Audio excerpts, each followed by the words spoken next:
For any of you out there who have achieved a very high level of success, or for any of you out there who are looking to achieve the next level or a very high level of success, you have a very good understanding that it takes a lot of different things. You have to be dedicated. You have to be passionate and like what you do. And one of the things that you have to have is being resourceful. And to me, resourceful would be coming up with different ways to overcome difficulties within your pursuit or within your industry.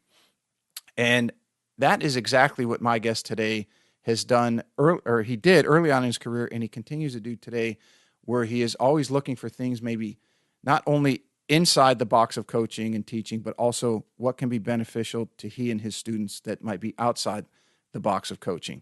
Early on, in 25 years ago, it was probably looked down upon by the so-called establishment that might have had some old school views on things. And as it was transitioning to the new school of thought, these things would have been what are common approaches today, or things that are in use, such as physiology, biomechanics, force plating and mapping. He was involved in a lot of these things over 2 decades ago, and it has really enhanced his coaching, and even more so has provided a lot of value to those that he works with, be they some of the top players in the world, or the beginners at his home club in Hamilton, Ontario. If you haven't figured it out yet, he is the 2019 Canadian PGA Teacher of the Year, and his name is Scott Cowx. I've been a huge fan of his for a very long time. Really enjoy following him on social media and his material.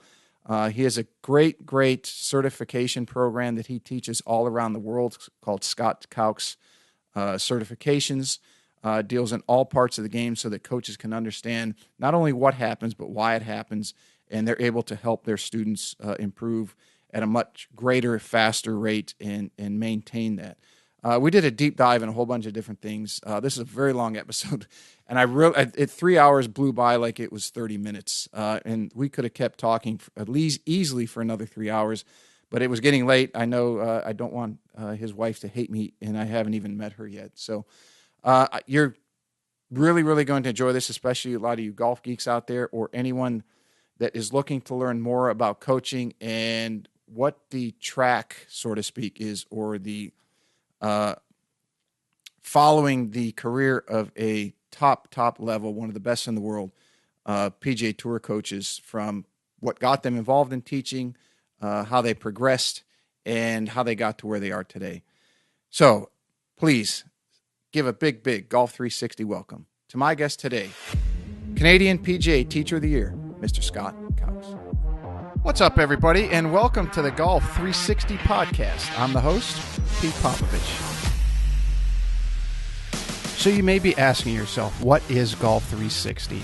And Golf 360 is a show that was designed to introduce you to people associated with the game of golf to help you improve not only at your game, but also your life.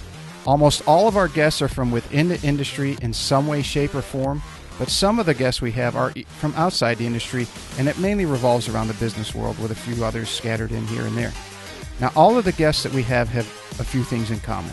1, they all were highly successful and accomplished in their field. 2, each has something to pass along that will help you in your game and your life. And 3, they were all more than willing to give back by passing along the things that they use to help them in their career, and even some of the mistakes that they made so that others don't make them in their journey. So I hope you find listening to them as enjoyable as I did interviewing them, and that each and every one of you benefits from the information that they so willingly and graciously pass along. Hey everybody, I want to give a big shout out to a new sponsor of the Golf 360 podcast, and that's Affinity Wealth Management Group. We all work exceptionally hard for our money, and none of us can afford to let that fall into the dark abyss of the big box financial service firms and their jack of all trades and master of none mantra, which basically means you become a number within a cookie cutter model that's also often accompanied by massive fees. Your future deserves more than average returns and little attention. At Affinity Wealth Management, they ensure that your financial goals receive highly individualized, tailored attention from experts, not just advisors, who are in the industry to be great and not average. As a client of Affinity Wealth, you receive a customized solution to your customized life, keeping in mind your family's financial situation, values, and risk tolerance. Call Affinity Wealth today for a no-cost consultation with one of their experts at 724-754-8200. Again, that's 724-754-8200. Or you can also check them out on the web at www.affinitywealthmg.com. That's AFFINITYWEALTHMG.com. This podcast is brought to you in part by Just Thrive Probiotic. You may be surprised to learn that your digestive system is the key to creating and maintaining the quality of your physical, mental, and emotional health, and it's one of the body's most essential systems. That's why the majority of nutritionists today highly recommend probiotics as an indispensable nutritional supplement. As a discriminating consumer, you've probably been searching for a probiotic that is proven, potent, and effective, and you found it. Just Thrive is your best choice for maintaining a healthy lifestyle.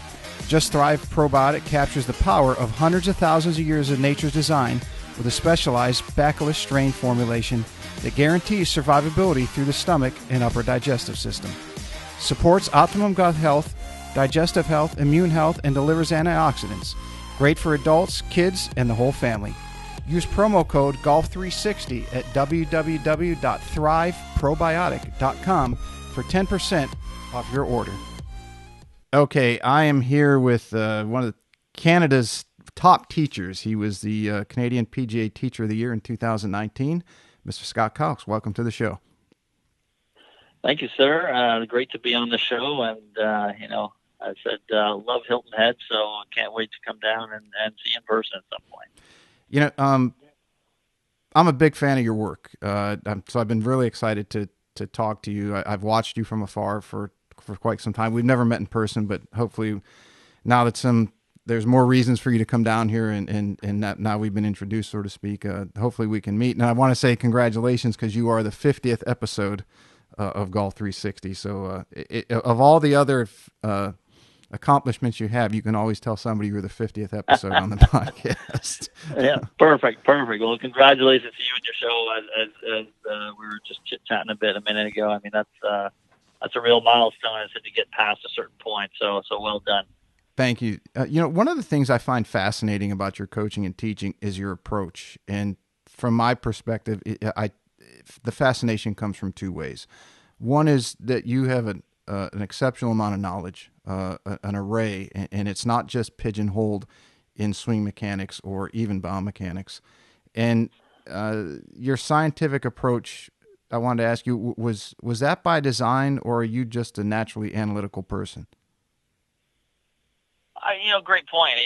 Honestly, I think it stems a little bit. Just maybe I'll give you a little backstory on sort of the history. So basically, as a junior golfer, the club I was at never had a range. So it was a muni. So you waited a long time to get off and tee off, and so kids, obviously at that age, we chip and putt. So we got really good with the short game, and but none of us really swung very well. We just didn't have a range to sort of hone our skills. So we literally just played and chipped and putt, and there were an awful lot of great players or really good players that came out of our club, even though we didn't really have these swing mechanics. So when I decided that I was going to make golf, a career, I kind of, I really didn't get my first golf lesson until I was 21 years old. I saved up all my shekels and I went down and saw David Ledbetter in 1995 at Lake Nona. And, I thought, well, in 1995, David Ledbetter was the number one coach in the world, so I'm going to go take lessons from the number one coach in the world. And this was very, very early. I just turned pro, and legitimately, I was probably a 1 or a 2 handicap. I was a decent player, but I certainly wasn't sort of going to burn up the tour anytime soon. So I wanted to get a lot better. And when I started to play more pro events, I recognized that my ball striking skills were certainly lacking compared to a lot of the players I played with.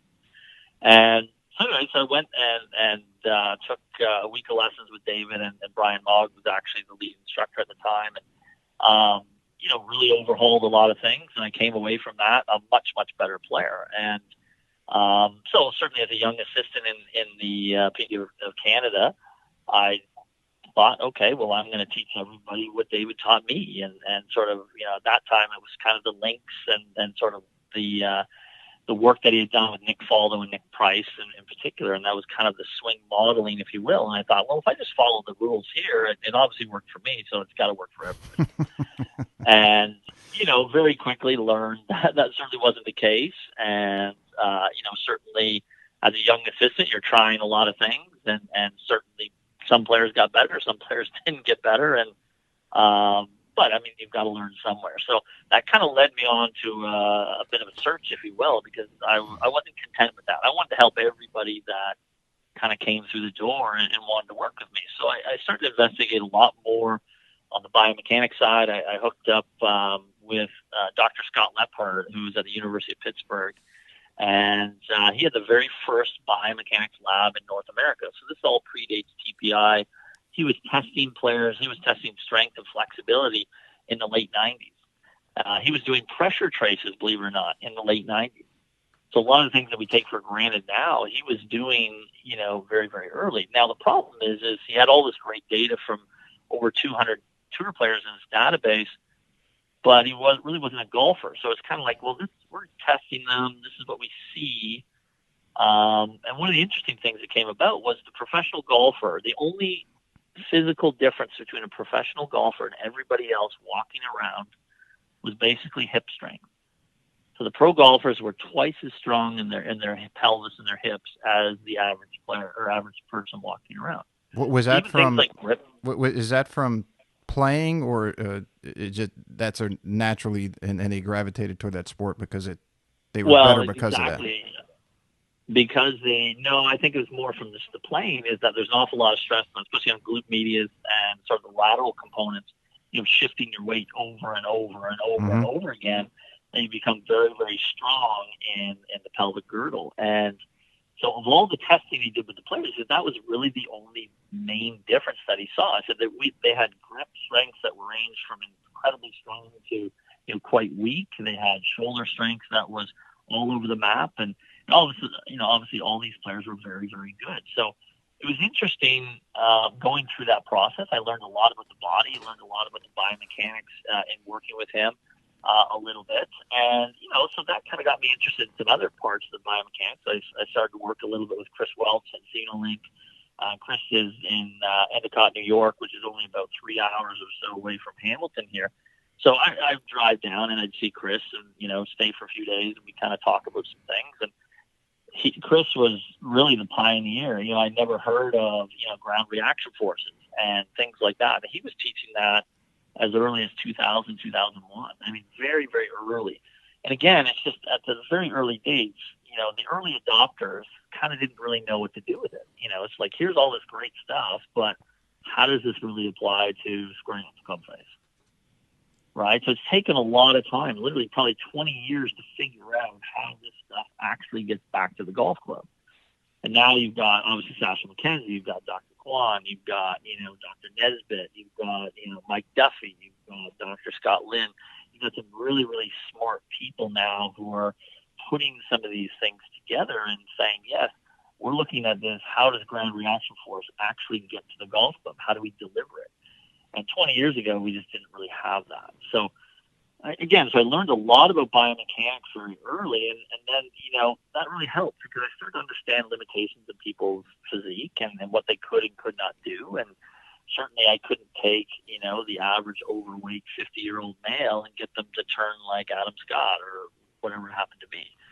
There were going to be some limitations, but I needed to find a solution that was going to work for that 50-year-old member to play better golf.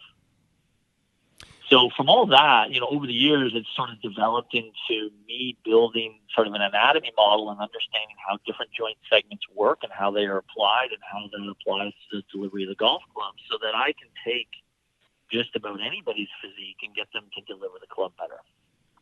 Right. And late 2008, I think I went down to a Stackingfield camp with a couple of my colleagues here in Canada. And that was sort of very interesting because at the time it was, kind of the hot thing, if you will, on tour. And Yep. The fellas had produced a few winners, Dean Wilson and a couple of other guys. And through that, I got to know Grant Waite, who, has become a good friend of mine for the last, 10 or 11 years. And, we've worked a lot on his swing together over the years, myself and Grant and Dana Dahlquist. And, that was sort of a real introduction into some really, really high level swings and really understanding some of the geometry pieces of Morad and some of Mac's stuff, and sort of having to tie that into the biomechanical models that I was sort of using.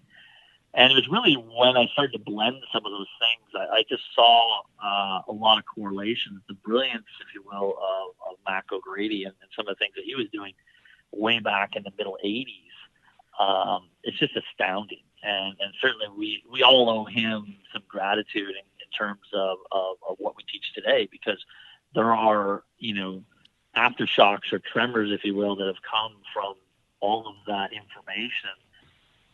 Being the trailblazer in the 80s, I mean, they called him Wacko O'Grady, like it was just way too much at that time. And now a lot of the knowledge that he had back then, we're applying every day in our lessons today. And this is, 30 plus years later. Mm-hmm. So it's really interesting. And I think the same thing too will happen as time goes by, is the things that we take for granted, or maybe the things that we learn now, we'll probably take for granted in 15 or 20 years. It seems like the clock is speeding up, every year. Now we're getting AI, we're getting all sorts of really cool stuff. We have gears, we have Enzo, we've got, the intricate sort of ability to see impact and how delivery is being affected. And as that becomes much more scalable and affordable, the coaches that embrace some of that are going to be incredibly well off. I mean, in terms of being able to help their students. And at the end of the day, that's what we're in the game of, is we're all in a helping mode, and we're trying to help these players obviously play better golf, whether they're a 30 handicap or whether they're a tour player. So I think for every young pro out there, I mean, it's really, really important to understand anatomy. And that's, in my certification courses, like I was saying earlier, we have just under 2,000 pros worldwide now certified in my coaching certifications. And we go through it. We go through joints. We go through how different joints move and how they should move and how that we can use those things to, deliver the club more efficiently and more consistently, no matter whether that player is heavyweight and not very flexible, or is a very supple junior who's looking to obviously excel in the game.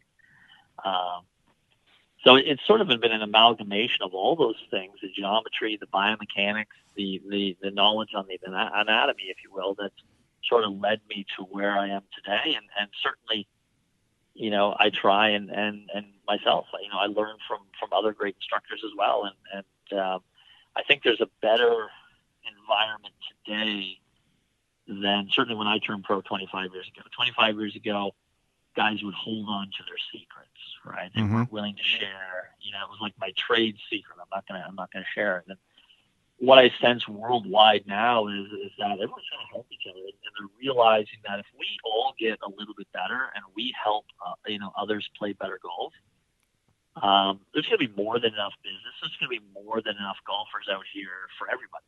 And, we're raising the level of the game by cooperating and helping and working together to help our players. And I'm really happy to know that, some of the things that I'm telling some of my coaches in Thailand or Scotland or Sweden is being passed on to students that go on and win tournaments. And, there's a few students now on the European Tour that I started to work with, through some other coaches in Denmark and so on, 5 or 6 years ago. And they're now playing the European Tour. So that kind of stuff, no, I certainly am not taking credit for it. I mean, the real credit is the player and obviously the coach there. But, there might be just a little shred of information that was used at some time to maybe, push that player a little bit forward. I give you all the credit in the world, because when you went down, I mean, to me, and going back to that era, when you went to University of Pittsburgh and sought that out, I mean, to me, that was almost, in that time in the industry, as you mentioned, that coaches would keep things to themselves, and anything really that delved outside of the traditional way of teaching back then was almost frowned upon or poo-pooed upon, to use a kind of a politically correct statement on a family show like this. But so I mean that you went out and sought that is very impressive, because to me it went against the grain at a time when most people weren't seeking out that type of information. So what was it that was there just a chance meeting, or what was it that led you to seek out a biomechanics specialist and delve into that segment? Well, actually, really, yeah, exactly. And one of the neat things, we can all thank Tiger Woods, because with Tiger's, introduction into the golf world in 96 or 97 there, and really bringing a whole lot of attention to golf, because at the time, golf wasn't well researched. It wasn't well funded, if you will, in terms of research. And what Tiger brought to it was a sense of cool, but he also has brought a ton of money into the game. And as a result, obviously the players play for purses now simply because of that Tiger Woods effect, and sort of enjoy the livings that they do now. But also from a golf research standpoint, the scientists kind of looked at this, and the scientists that were looking at the Olympic sports and so on were like, hey, there's an opportunity here. Nobody's really looked at golf swings really, really well. And so all of a sudden, there was a whole influx of really, really smart people that was looking at other sports and basically telling the golf pros, it's like, yeah, you guys think this is what's happening, but in reality, it's not really what's happening. This is actually what's happening. And, there were two modes of thought with that. It was either, well, I'm just, I'm not going to believe the scientists and I'm going to go about my way, or it's like, oh, that's interesting. And how can I apply that perhaps to my teaching? And so very early on, it was always like that. It was kind of like, okay, I've got this information I've gotten from the scientists here, and I've got to decide, is this applicable to what I'm trying to do? Is it just a point of interest, and it's interesting, but it really has no sort of effect on what I'm going to do? Or maybe I'll shelve this and think about this for a while and let this permeate a little bit and see if it's going to do anything. And so I would say I'm guilty of being a voracious reader. I've read just about everything and every instruction book. And as a kid, I had every Golf Digest and Golf magazine from, sort of mid-'80s all the way through. And so it was just a very, very big sponge. And basically when the sponge dried out and I wasn't happy with that information, it's like, well, listen, these people aren't getting better. And frankly, I mean, selfishly, you're also looking to improve your own game. And, David got my game to a much higher level, but I still wanted to play even more. He got me probably to a +2 with the instruction that I did, and the swing changes I made kind of probably brought my scores down another 3 strokes, and I started to win the odd pro events and started to play better golf. And so, okay, what's the next step? Well, how do I get to play, some tour events or some, Nike Tour at the time was back then. So I had to get better, and really it was kind of like, well, if I'm going to get better, I need more information, And so you start to go outside of the normal realm, and you start to sort of, talk to some different people that aren't maybe necessarily golfers firstly, but they have an interest in the sport, and that's guys like Chris Welch and Dr. Scott Leppard, and some of these people that I talked to in the early days. We also had there's a chiropractor in Toronto named Sean Fletch, and Sean Fletch was the original partner of Dr. Greg Rose. So they were doing something that was called Swing Link, I believe, and this is again around the year 2000. And they were doing courses basically on biomechanics and body and things like that to give golf pros a bit of a starter program on anatomy and biomechanics. And they were running this thing with Dr. Greg Rose. Dr. Greg Rose at the time was in Washington, D.C., and he had a chain of chiropractor, outfits in that area. And he had partnered up with this Sean Fletch. And anyways, whatever happened, that arrangement ended, and then very quickly after that, he started TPI with Dave Phillips. Dave Phillips. Thank you, David Phillips. Mm-hmm. And so they started TPI, obviously sponsored by Titleist. But a lot of the early stuff, especially in TPI, was actually exactly the same as the swing link stuff. And that's how I got a hold of Chris Welch, because he was friends with Sean Fletch. And so it was just sort of a chain reaction. I wanted to know more, so I contacted Chris and said, hey, could I come and see you? And I want to talk about some stuff. And, you know, he was very much into movement patterns and ground reaction forces and how to improve player sequencing. And, you know, he's bridged that into doing that with all sports. So he does lacrosse and baseball, and those, I think, at this point in his career are probably bigger sort of contracts, if you will, than the golf industry. But a lot of the foundational stuff, you know, I certainly learned from Dr. Sean Fletch and Chris Welch. And so anyways, it was really interesting to see that progression. And over time, I said, okay, so now I know the human body, but I still need to understand delivery. And all of a sudden we got TrackMan and B-Plane, and you know, so how do I tie all that in? And we talked about the 3D delivery of the golf club. And okay, so I need to know some stuff about geometry and angles and overtaking rates and rate of closure and all these kind of fun terminologies. And you know, how do I influence that? Is basically the biggest thing. So I've got all this information now. How use the body to either, a lot of players slow down rate of closure, speed up rate of closure, you know, whatever it happens to be, so I can hopefully help this player hit the ball longer and straighter. So I started to do some things online around maybe 2010. I was probably on Facebook in 2010. I really didn't get into Instagram and that stuff until I think 2015 or 16. So that was kind of late, but I started to be on some of the forums and so on Facebook, I think going back to about 2010. And there were a lot of like-minded pros that would just kind of hash stuff out, and we'd all argue and so on. And but, you know, we all kind of learned, too, a little bit from each other. At least got you thinking about different things, and that was kind of cool. And then, you know, unfortunately, the Facebook forums kind of implode, because when you get like 5,000 people in there, and there's such a difference in education in there, it just becomes just a war of words and people yelling at each other, and so it doesn't become productive. So then all the forums kind of branch off into smaller forums again, right? So over time, you know, then it became a golf biomechanics forum, and then that one grew to 2,000 or 3,000. And now it's like, so once they grow to that size, it just becomes sort of counterproductive. You're spending too much time, you know, reading people's rants, basically, and there's no real information. So, but anyways, from all of that, I suddenly get a little bit of contact with some pros in Europe, and pro in Denmark, and Kenneth Hansen and Rasmus Rolleged contacted me, and they said, listen, you know, we're this is 2015. And he said, we're not happy with what our PGA is doing. We're running our own coach camp, basically, just like you did, just like Jason's done, just like obviously Andrew Rice has done. And, you know, we're going to invite some people to talk, and we're going to learn some stuff, because we're not learning much from our own association. Would you be interested in coming over and giving a presentation?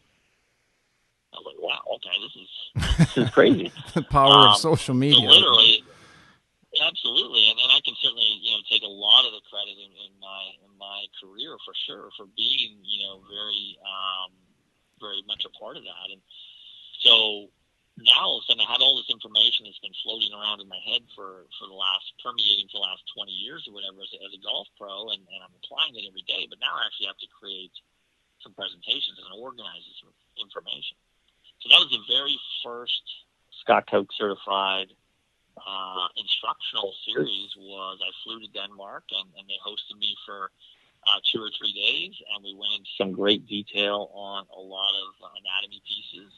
And from there, it honestly just snowballed, and I came back to Canada, and I had requests to come to Sweden and the UK and Germany, and all of a sudden it was like, wow, okay, all right, I'll come back in the spring, and I'll arrange a little 4-country tour here. And so I did that, and I came back, and the next time they said, well, we want you to come to, you know, a few other places as well. We're going to do one in Scotland. We're going to do one in Norway as well. And so anyway, so it sort of snowballed, and for whatever reason, I was very popular with some of the pros in Scandinavia. kind of Norway, Denmark, Sweden in particular, and was having weekly contact with a lot of these pros, and we discuss things and talk about things. And at one point, I had my own little forum on Facebook, and we would talk about swings and throw some things out there. And honestly, it just got way too busy. I just couldn't do that anymore. So it was a lot of fun, and it kind of snowballed. And then all of a sudden, I got a request to go, and Jason was actually one of the first guys to get me to the U.S. And I went down and started to do some of my certifications in the U.S. and I have a U.S. visa, and so I was sort of able to kind of do that, and also my player on the PGA Tour, Mackenzie Hughes, lived in Charlotte, so it was a nice easy fit for me to go down and spend some time with Jason at Carmel, and we arranged one there, and arranged one up in Raleigh and a couple of other places. So all of a sudden it was sort of popping up, and I started to go out west in Canada and to Vancouver and do some out there, and it just kind of grew, and to the point I was like, wow, this is kind of fun. And I try and arrange this at the beginning of the year, at the end of the year, when the core season I wasn't teaching as much, and it was just a great way to start the year and end the year. And as I said, certainly that grew and grew for 3 or 4 years, and then sort of COVID hit, and I was like, okay, well, now what do you do? Can't travel, so I'm going to have to become an expert in Zoom here. So we start to get these Zoom classes going on, and I thought, it'd be kind of fun if I can do some of these and get some interest. And at that point, it really snowballed, because now all of a sudden I was getting Thailand, Australia, Japan, Korea, places that I'd never been before, and they were obviously following me on social media, and they were like, yeah, this is great, we want to learn more. And so that's really, at least from the coach certification side, what I've been up to the last year and a half or so, and as well as certainly my own clients and my role at the club level and teaching our members and teaching juniors and developing players and national team players and pros basically all over the world. So it's been very busy, but at the same time extremely enjoyable at sort of 48 years old to have all these little sort of dibbly-dabbly things that I can do as opposed to just one thing.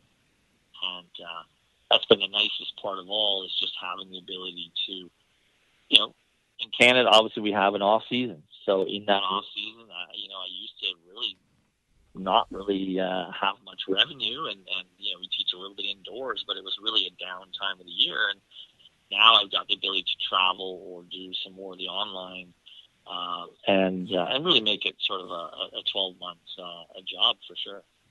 Yeah, being diversified, it makes it, I've found out with the podcast and coaching, and I was very late to the YouTube and the social media game, so I'm still working on that. But I think it keeps, at least for me, it keeps you young, if that's a very generic way to say it, right? Because you're not always doing the same thing, and you just get in a rut and you get worn out, right? You can put the teaching away and go do something else.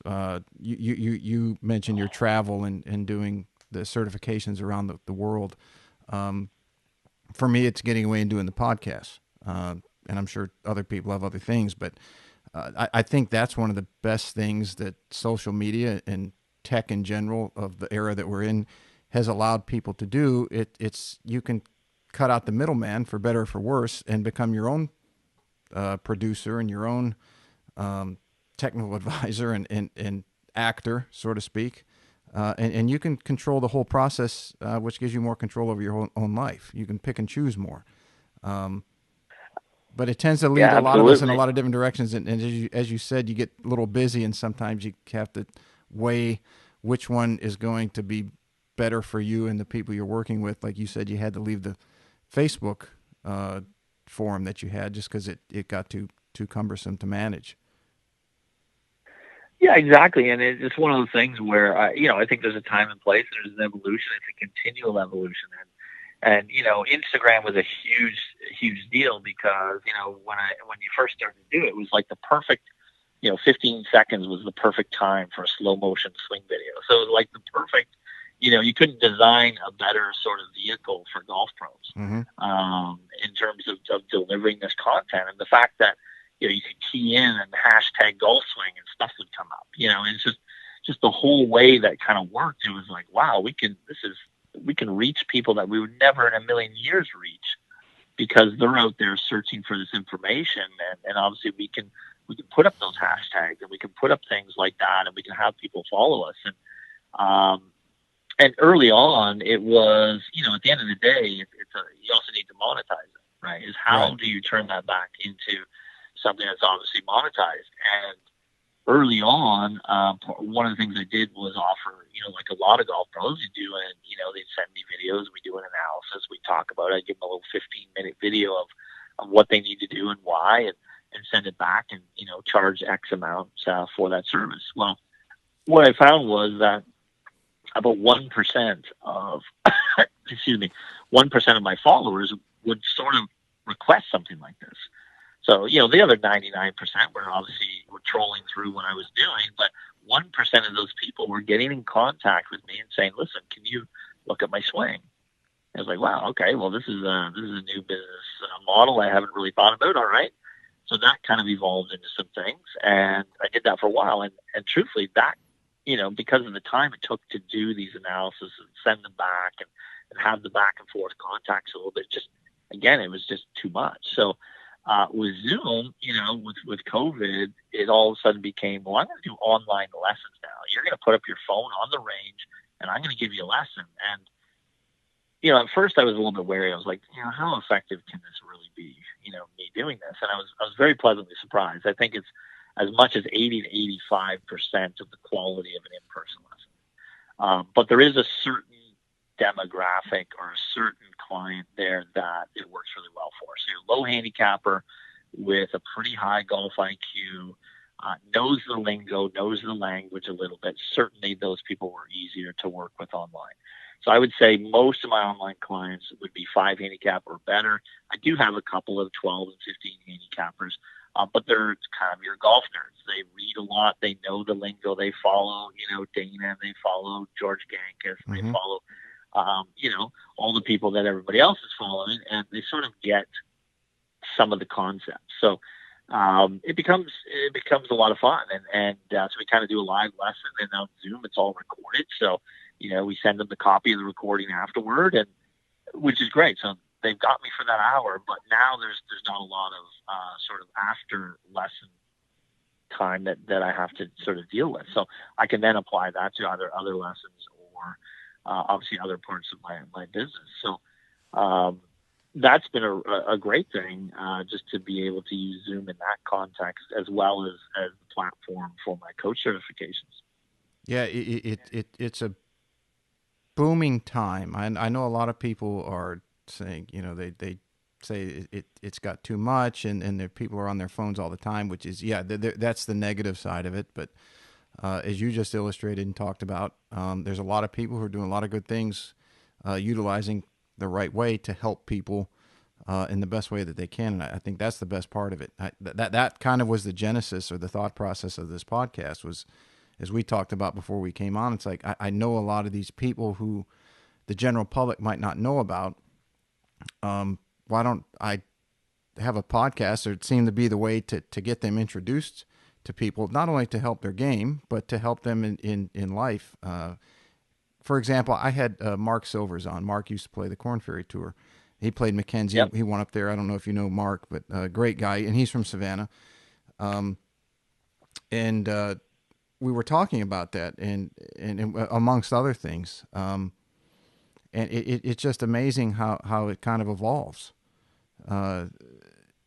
And just, you kind of don't know quite where it's going to end up. To be honest with you, like it starts in one place and it continues evolving. And as you said, if you're sort of somewhat up on the social media end of it and some of these platforms, as you said, we're all getting extremely good at digital media to a large extent. And as you said, we're able to create our own content and cut out the middleman, if you will, and be able to do some pretty high quality stuff with some basic skill sets because of the powerful tools that we're using, like Zoom and some of the, video editing and sound editing software and so on.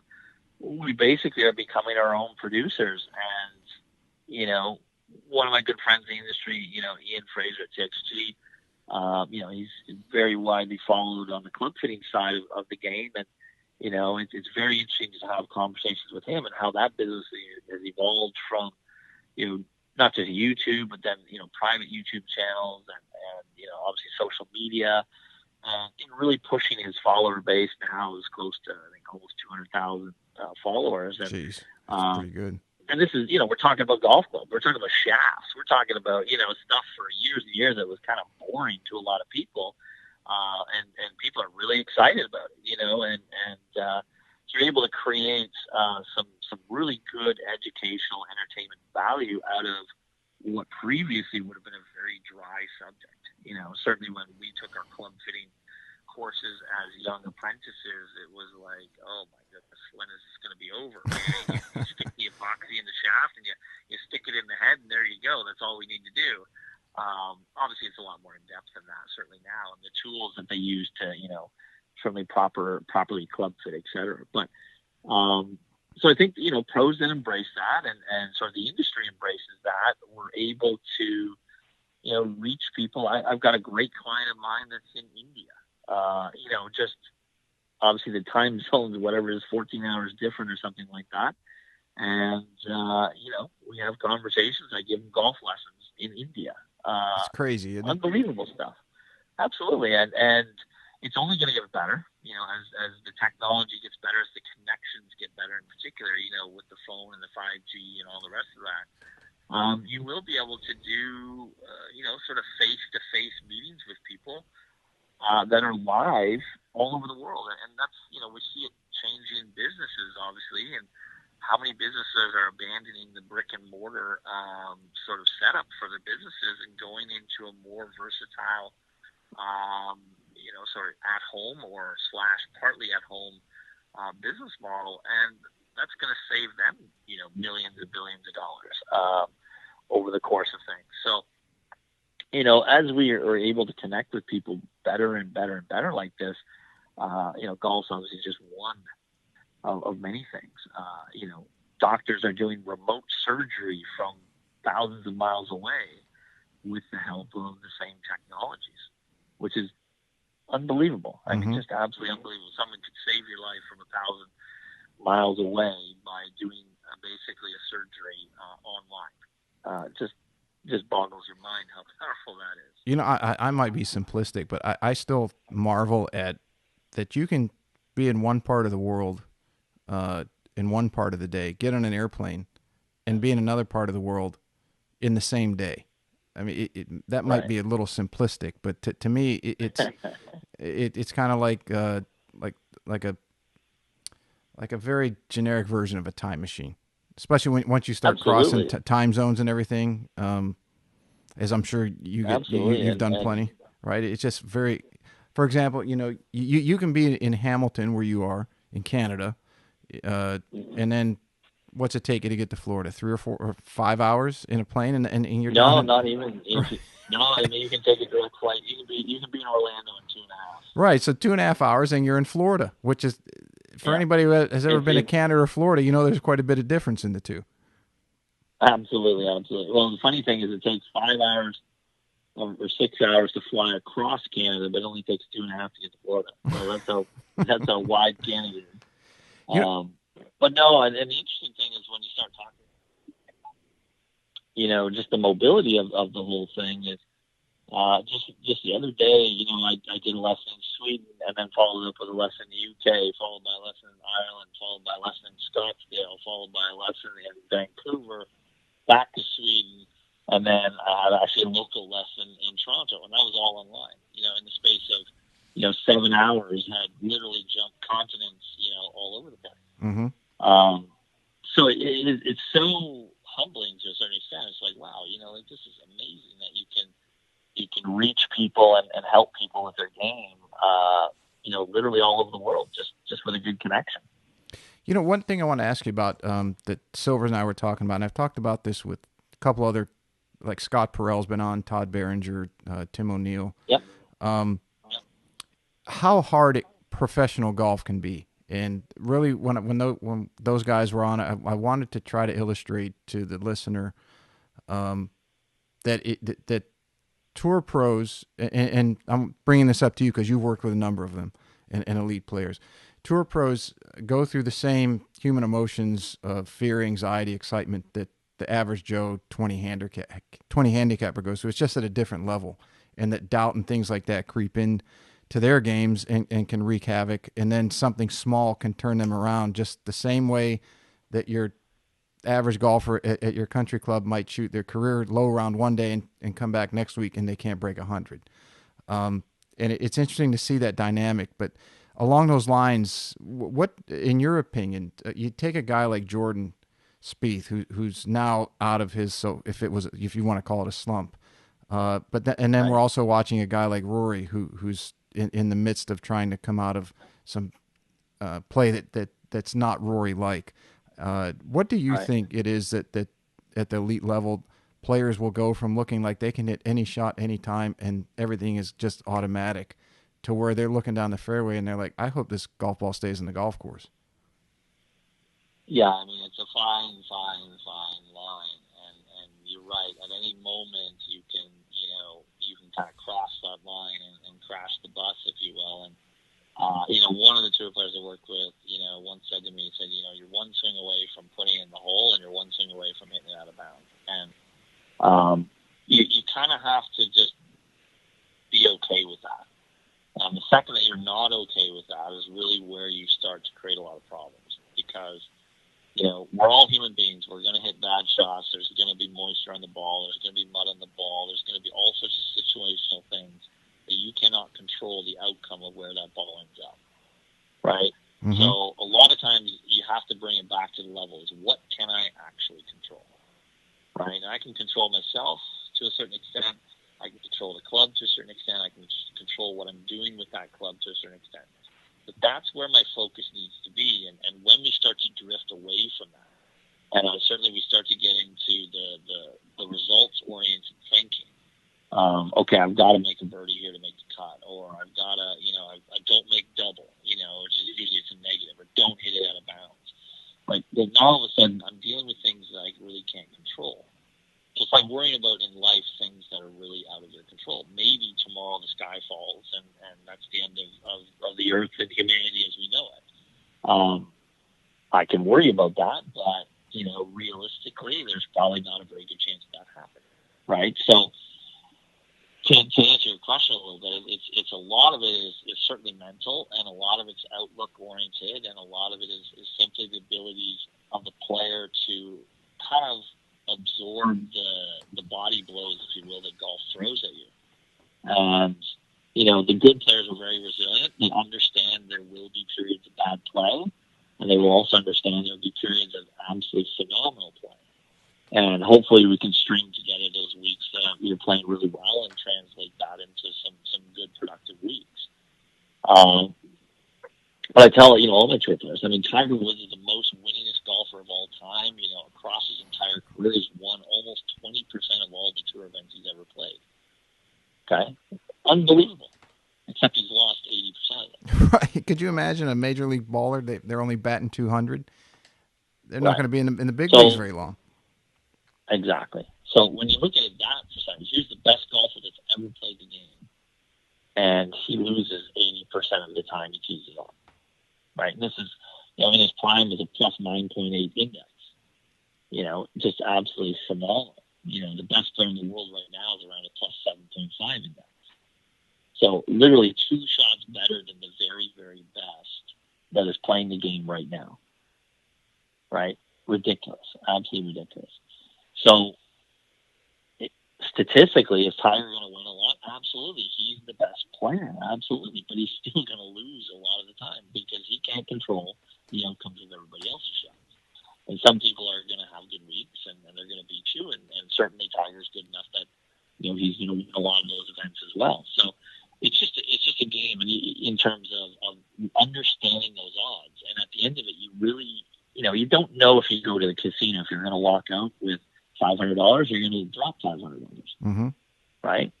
Doesn't mean you stop playing though. right? And that's kind of the mentality that the best players that I've worked with kind of have. It's like, I'm going to do my best. I'm going to try. I'm going to prepare. I'm going to do all these things.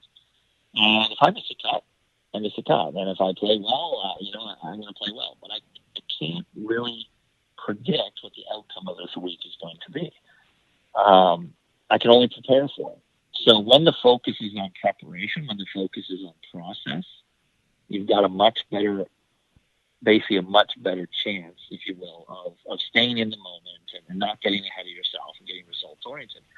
So it doesn't do these players any justice when, somebody puts a microphone in Jordan Spieth's face or Rory McIlroy's face and say, "Hey, you're really struggling." It's like, well, thanks, buddy. I know I'm struggling. Right. You don't need to remind me. Thanks, Right? Captain Obvious.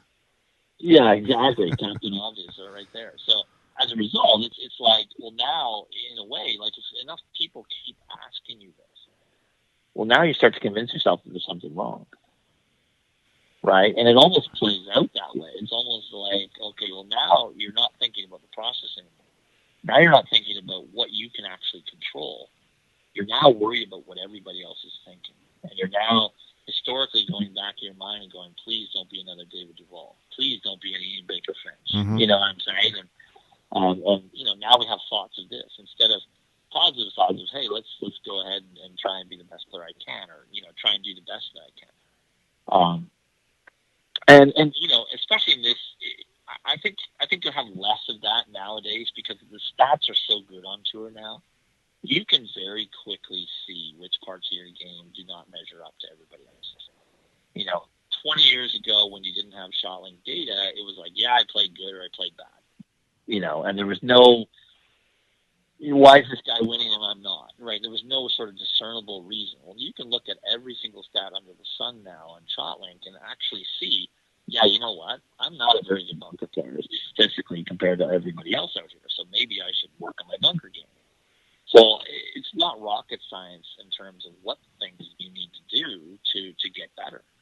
And, even 2 years ago, I remember a press conference interview with Rory, and Rory was talking about he wanted his strokes gained to be +3. +3.1 was kind of the number, because he figured if he was +3.1 on strokes gained over the average tour player, he was going to win, 6 times a year or something like that. And, that year I think it was +2.7 is kind of where the strokes gained on the entire day. Rory gains normally a ton off the tee every single day that he tees it up. So if he just putts and chips putts and wedges halfway decent, he typically can blow the field away. In 2019, he won at Hamilton, my old home course. Won the Canadian Open, shot 63, 61, or something like that on the weekend. Just absolutely tore, won 64, 61, I think, on the weekend. Just absolutely tore the golf course apart and won by 7 or 8 shots. And it just happened to be, he loved the greens for whatever reason. He putted really well that week, combined with the way that he drives the golf ball, and you can throw it on the green from half the places he was driving. So, Rory will be back. Obviously, Jordan's back and sort of kind of combated some things. And sometimes it might take a little different perspective. But if you really look at what, Jordan's done, whether it was with Butch Harmon or getting a second sort of point of view, if you will, from Butch Harmon, what did that really do? Well, that got Jordan focusing on the things that Jordan can control. So now all of a sudden, by changing coaches or taking a little bit different perspective, that got him back working on the things that Jordan can actually control. Right? And that's why sometimes there are coaching changes. Like nobody knows really obviously what Butch was telling him, but it might have been just a slightly different message than Cameron was giving him. And, I know Cameron fairly well, and he's a great coach, and but sometimes it's just that change of environment. All of a sudden, it's like, okay, well, I'm going to focus on this instead. So Jordan's way too good, just way, way too good to really be in a slump forever. And same with Rory. I mean, they are measurably better than the average tour player. So when they slump, they actually don't even slump typically to the level of the average tour player. They're still above average, even they're just not, top 5 in the world.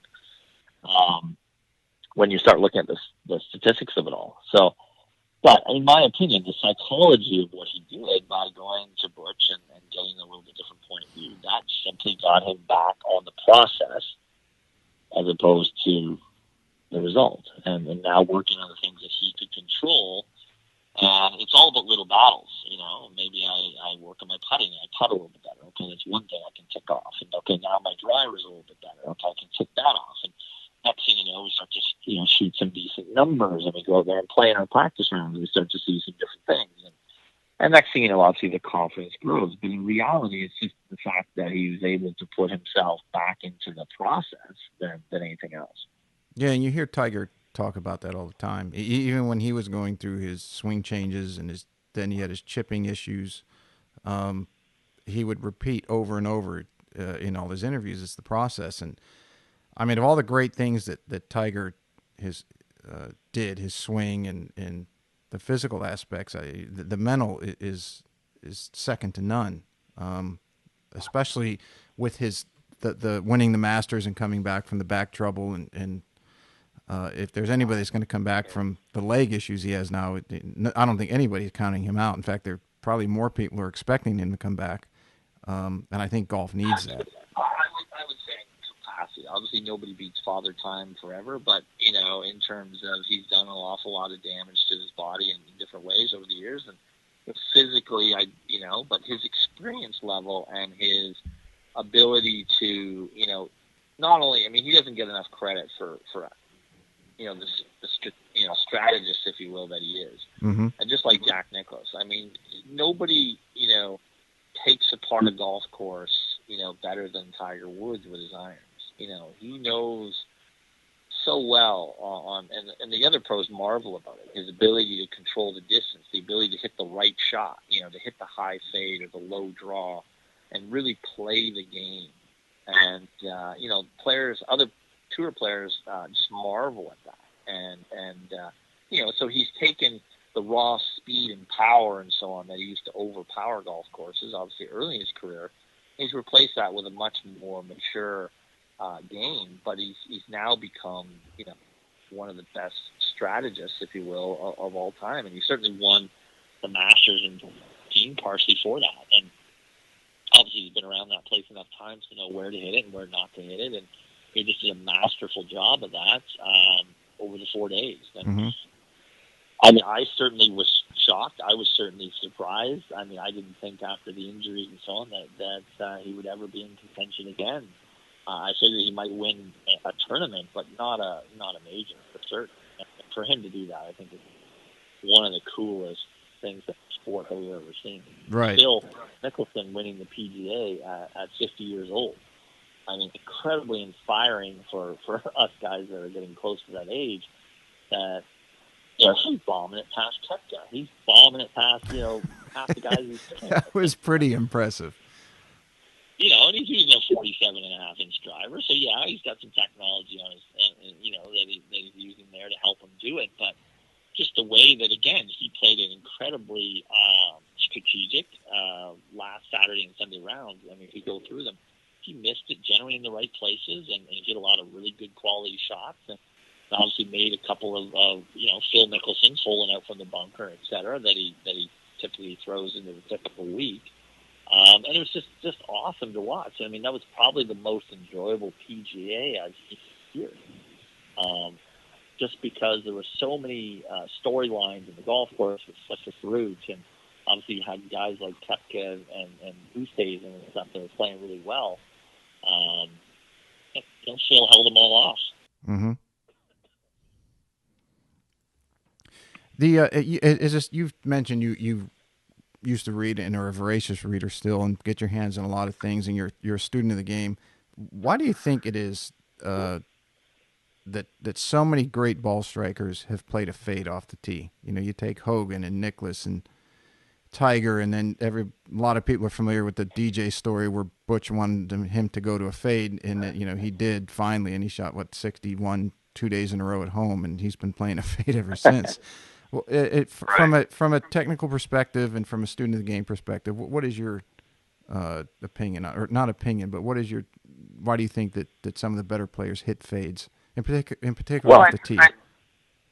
Yeah, exactly. And, you know, two reasons, really. I mean, generally, you know, because of the fade being to the right of your swing direction, right? Mm-hmm. The face is to the right of your swing direction.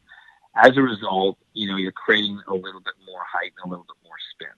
So for players that are long enough, that ball is going to land softer in the fairway. So it's not going to pound down the fairway like a hard draw will. So it might not be quite as long, but from a control perspective, you know, there are certainly some advantages to that. One of the things that I think, just as a quick aside, you know, an interesting stat for the average tour player, okay, to get the same proximity out of the rough as they do out of the fairway, they have to hit the ball 50 yards further. 50. 50. Whew. Okay. The best players in the world, the top 25 players in the world, need to hit it 25 yards further. So you need to hit the fairway because then you can control the spin, you can control that approach shot. So you need to hit it 50 yards further. So if your average approach is 150 yards, your proximity as a fairway from 150 is basically the same as 100 yards out of the rough. So when we talk about drive, you know, bomb and gouge and all the rest of that, it's not quite that true, okay? Now, obviously, if I hit the fairway and I'm 30 yards ahead, well, that's great. But I need to put a premium on putting in the fairway because at the end of the day, it's proximity to the hole which matters most, right? So we kind of lose sight of that because obviously the whole industry is enamored with, you know, Bryson's 200-mile-an-hour ball speed, etc. But at the end of the day, if it doesn't translate to a closer proximity to the hole, it's not worth it. So guys that are getting longer and trying to get longer, I mean, this is fantastic if they're hitting the fairways. Now, it's a little different on the Corn Ferry Tour because the rough isn't so bad, right? It's a little different when you play in Canada on the Mackenzie Tour generally, and so on, because the rough is not as penalizing generally on those tours as it is on the PGA Tour. So, you know, if I do hit in the rough and there's, you know, it's not really a big deal, it's like, okay, I might as well smash it as far as I can. But there comes a point of diminishing returns there where if I'm missing the fairway, my proximity, even though I might be 20 yards closer, is actually worse from that rough lie than it would be out of the fairway. So why am I not just hitting the fairway? So going back to your fade idea, so players, you know, I got to watch DJ, you know, right beside him at the Masters in 2017 with Mackenzie. We're warming up on the Wednesday. And, you know, watched DJ go through his routine with Butch and, you know, watch him hit drivers. And it was unbelievable. At the time, you know, he was number one in the world. You know, he fell down the stairs or whatever the next day and had to withdraw from the tournament. But the day before, watching him on the range, I kind of turned to Mackenzie, who also likes to hit a fade. I said, wow, this is impressive. Let's watch this. And, you know, he had TrackMan on, and, you know, he's flying the ball 314 in the air with a fade, you know, on the range at Augusta. And, you know, and he must have hit 60 drivers. I'll bet you 58 of them were very close to being, you know, definitely playable. You had two that maybe overcut into the rough or something like that. But basically, they were all very usable tee shots. So from a technical standpoint, the ball lands softer, you know, generally because the face-path relationship, you have more loft to the swing direction, whereas a draw, you have less loft to the swing direction. So your spin, you know, people say, well, the fade goes the same distance as the draw. Well, yes, if you're able to create the same spin loft and dynamic loft, yes, it'll go the same distance, but it's hard to create a fade with the same loft characteristics as a draw because you're swinging across it with the face open. So it lands softer, and that's why a lot of players prefer it because they feel like they can get control. And again, if I'm hitting it 320 with a fade, do I really need to hit a draw 335 and risk getting into a lot of trouble?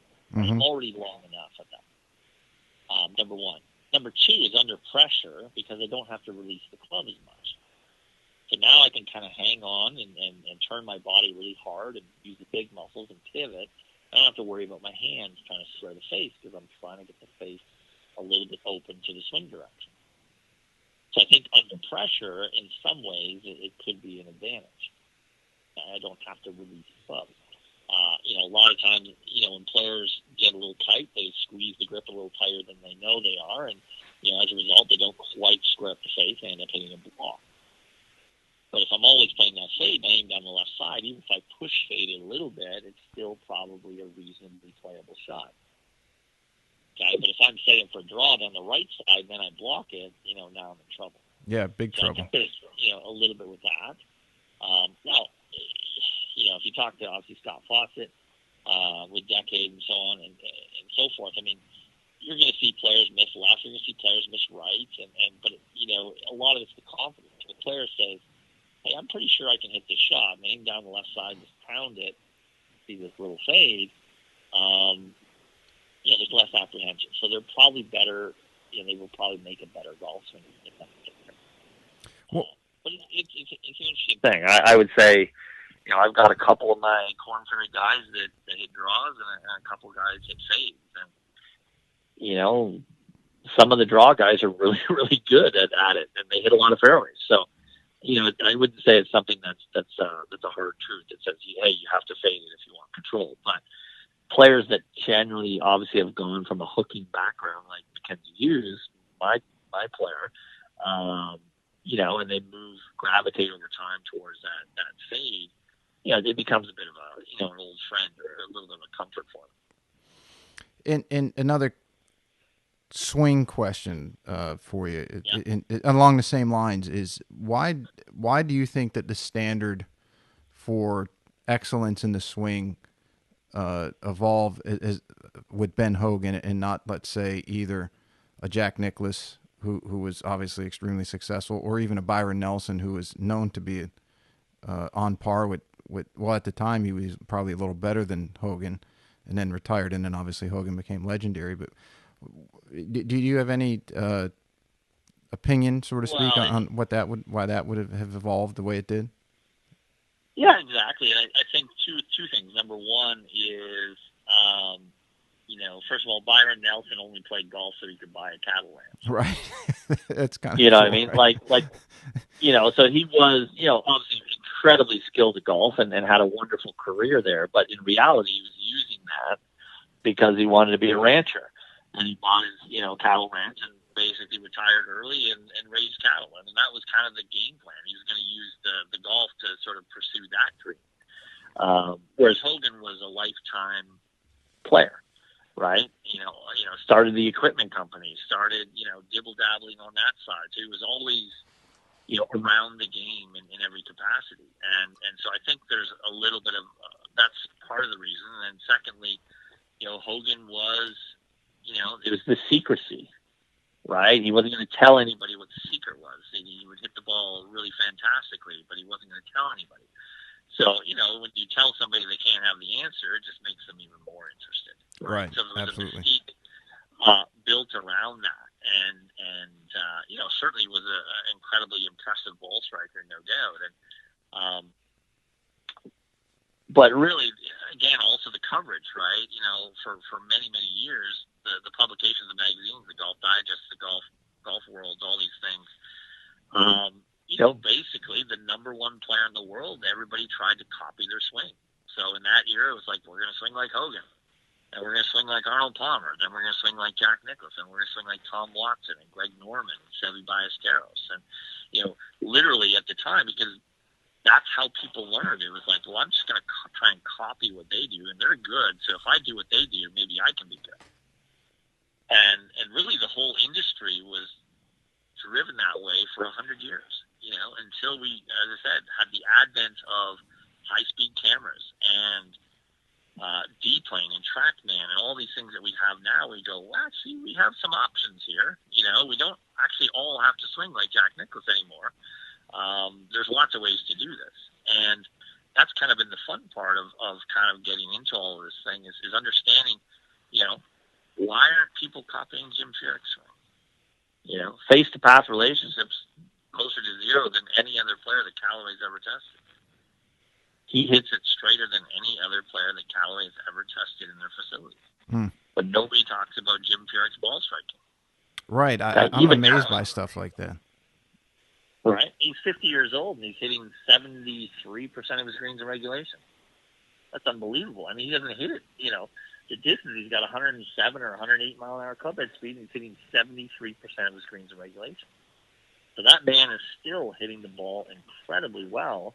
And, the last few seasons, he just hasn't putted like he used to putt. Like, he used to be quite a very, very good putter. And, the putter hasn't behaved quite as nicely in the last few years for him. But his ball striking is still incredible. And I said, nobody talks about Jim Furyk. And it's just like, hey, he's the only guy in history that's shooting the 50s twice. Really give the guy a break. But, because of the swing, and he's a low-key guy and, doesn't talk, doesn't ruffle any feathers. He doesn't create controversy. He's just a really, really, really solid player. And he's quietly gone about his business like a Steve Stricker or like a Matt Kuchar, and racked up a bazillion top tens and obviously made a very lucrative living playing the game. But he's just a low-key guy, but he's got some of the most incredible face-to-path relationships of any player ever. Mm-hmm. But nobody talks about it. So, one of the things that, that's one of the patterns that we talk about in the certification is, okay, why does this work? How does it work? Right? We go through the pattern and we understand why Jim Furyk's swing works so well.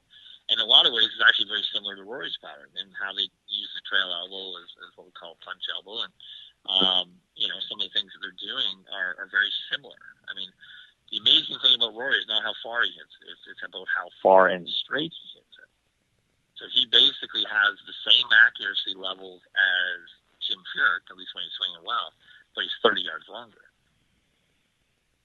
That's the incredible part, and why he certainly gains tee to green, up until this little bit here where he struggled a bit. But anyway, so it's things like that when you sort of go out of the box and you look at some of the other swings in history. You look at Calvin Peete, right? The guy led driving accuracy on the PGA Tour like every single year in the 80s. I mean, literally just hit it dead straight. And it's like, okay, well, why? Like, how's that work? And that's where we're getting better as an industry. It's just understanding all of those pieces and the anatomy and how they're manipulating the anatomy to create these great sort of face-to-path relationships. Not everybody needs to swing like Adam Scott. It's a beautiful golf swing. It's a wonderful golf swing. But there's other ways of doing it as well. Right. You use a fair amount of technology. Is there any one piece that's your favorite that you've really found out has allowed you to make the bigger impact or the bigger difference with your students? I would say the most recent one, and certainly I use some. I actually don't use a ton. I'll use Fan Putt Lab, for diagnosing some putting issues, so on. Obviously, I use TrackMan and the usual suspects. Yeah, the usual suspects. And basically, the problem with those tools is that sometimes pros rely on them too much. Yes, right? I would agree. At the end of the day, it's a tool, right? It should be backing up what you're giving that player. So, I mean, I can predict to a player what's going to happen to their TrackMan numbers before they hit the shot. If you do this is what's going to happen on TrackMan. And, so that's what you need to do is get the swing to a level where you understand it that well and understand if you manipulate this joint the way that we're doing it, I'm going to create this, this difference in our swing direction or the low point value or the swing point. And, I can tell you what it's going to be. I can predict it within, a pretty accurate amount. And then when it happens, obviously it makes you look like a sorcerer here a little bit. But the whole thing is you're using that as a tool to, objectify what you're teaching them. You're not looking at it and just spitting out numbers and go, yeah, that was okay. It was 2 degrees right, 2 degrees up. And it's like, no, that's just, they can read that themselves. They don't need you to tell them that. So anyway, so I'll use a little bit of that. But one of the things that was a big difference for me, certainly in the last 3 years, was hack motion and understanding the risk to a large degree and really getting in deep with some of the risk stuff because, by the time you started to really measure the risk and what was happening and how different players were releasing the club, quite a bit different. Guys like Morikawa, Victor Hovland, DJ Koepka, all these guys are what I call Cobra pattern, which is sort of a flexion toward extension release pattern. You look at Tiger, you look at Tommy Fleetwood, you look at Rory to a certain extent. These guys are all what we call a stable extension toward flexion with supination model of release. So there's a lot difference. Like literally, it's almost 180-degree opposite release patterns. So one of them for the listeners who aren't as familiar with some of the terminology, the Tiger group where you're in flexion a little longer, it would be what would most people consider more of a hold-off release. Would you say that's fair way to explain it in general? Not really. Okay. Nobody's holding it off. Nobody's really holding it off unless they're trying to hold it off. Right. Maybe somebody holds it off, maybe like a Zach Johnson or something. But really, at the end of the day, the speed has to go somewhere. Mm-hmm. Okay. Now, as a player, you have a choice in what directions that speed goes into. So you have three different directions it can move into. It can move into extension or toward, let's say, scooping, if you want to call it that. You can move it around the forearm, okay, into supination. Okay, you can also hinge upward and downward into radial and ulnar deviation, which is the up and down motion of the release. Right. So what we see in all releases is everybody is kind of doing all three to a point, but there's definitely different trends. So a player that hits a fade on tour, like DJ, gets that lead wrist into a ton of flexion, holds the radial bone open, okay? So they're not supinating at all. They're pivoting their body open, but they're holding the forearm open as well. They're not turning the forearm. And what they're doing is they're releasing the wrist toward extension. Now, at impact, it's not an extension. It's still in flexion. So it's still, call it the flat left wrist, but the wrist is moving toward extension. So post-impact, the wrist pushes into extension primarily. There's not a lot of supination. There's not a lot of twisting on the shaft. So it makes it very conducive to hitting a nice high fade. Okay? Now, the flip side, what we were taught certainly as youngsters growing up was, let's say, a classic turn-down release. So what you did was you took the club up to the top, and then maybe you added a little bit of bowing on the way down or a little bit of flexion on the way down, but you kept that the same, and then you turned your wrist or turned your forearm to square the face. So players like Tommy Fleetwood, Tiger Woods, said Rory, a lot of the best push drawers in the world, that's the release pattern. Okay? Kind of what Johnny Miller used to talk about. Yeah, exactly. So Johnny Miller would have been a class at what I call wrist option A, which is what we call a stable extension toward flexion release. So you're holding the flexion and then you're squaring the face with the supination. And he used to call it a trap draw or a turn down draw. And that release pattern is very prevalent in professional golf. But nowadays we're seeing more and more players working toward what I call cobra pattern, which is just this push the wrist way into flexion, basically too much flexion, and then let a little bit of it out at impact. And that's kind of how that release works. And it's generally conducive. So guys like Hovland and Morikawa and DJ and Koepka, they all tend to hit the ball straight with a fade. Hit it very high, very, very controlled. So it's an interesting sort of release pattern. Guys that turn it down, like Tiger and so on, it's interesting from a strength standpoint. Generally, the turn down guys are all excellent wedge players and chippers and pitchers because they're learning to control the loft of the club with the amount of flexion that they use at impact, and then they square it up with the supination. So they get very good at flighting the ball, hitting stingers, hitting, different shot shapes and so on. The guys that release it like DJ are very, very good drivers of the ball and tend to hit the ball kind of in a very uniform way. So they don't move the ball around as much. They tend to play one shot really, really well. Okay, so they don't. Koepka draws a little bit, but they generally are hitting a stock shot the same way. So a little bit less of the sort of 9 ball flights and a little bit more of sort of a really, really good, consistent 1 ball flight. Mm-hmm.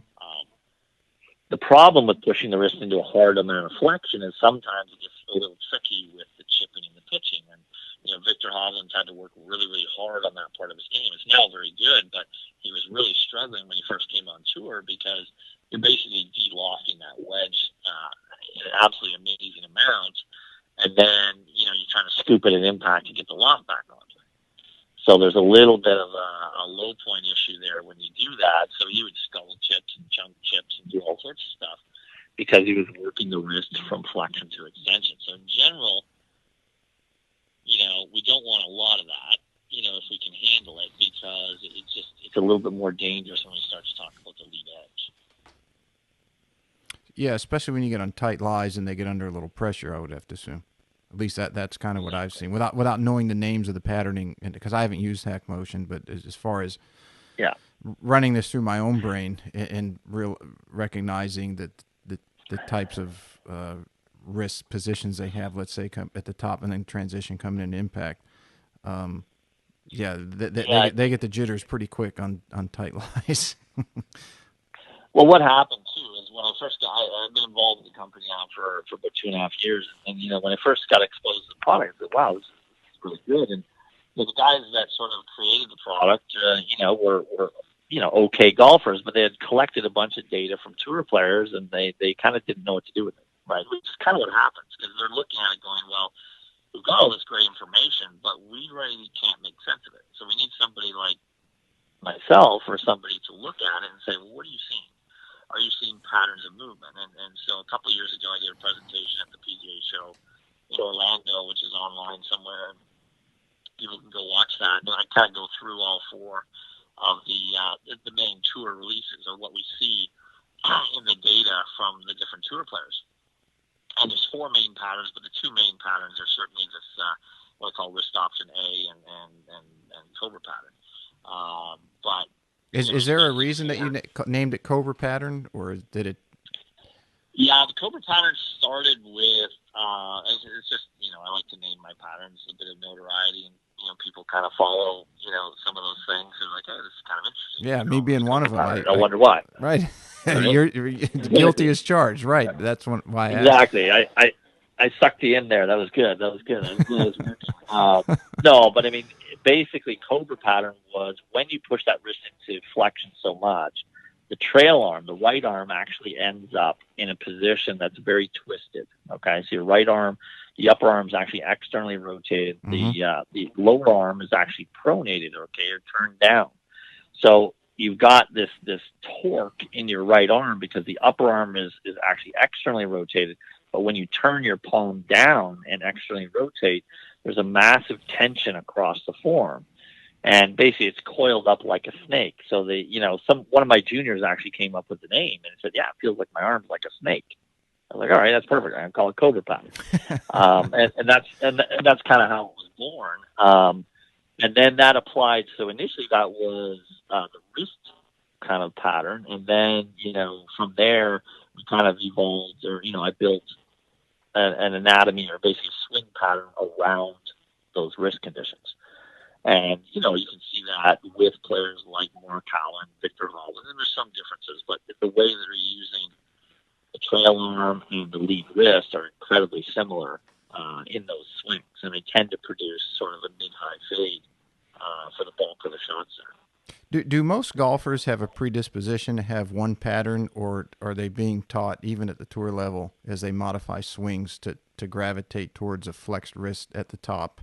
For some of you out there who might not know the terminology, more of what people know as a bowed left wrist or lead wrist. I'm sorry, or is I think there's always outliers both ways, right? You're going to have some players. Phil Mickelson tends to be quite cuppy at the top. Mm-hmm. Freddie Couples back in the day was extremely cuppy at the top, and he was the number one player in the world at one time, and so on. So there's always going to be outliers here, but not that one is better. And the problem with saying this is better or worse, or this player needs to keep the face more open, or this player needs to have it more closed. I mean, the current trend, let's say in top golf instruction, is let's get this thing kind of closed coming down, and now we'll just rotate through the ball, and, right. and life will be good.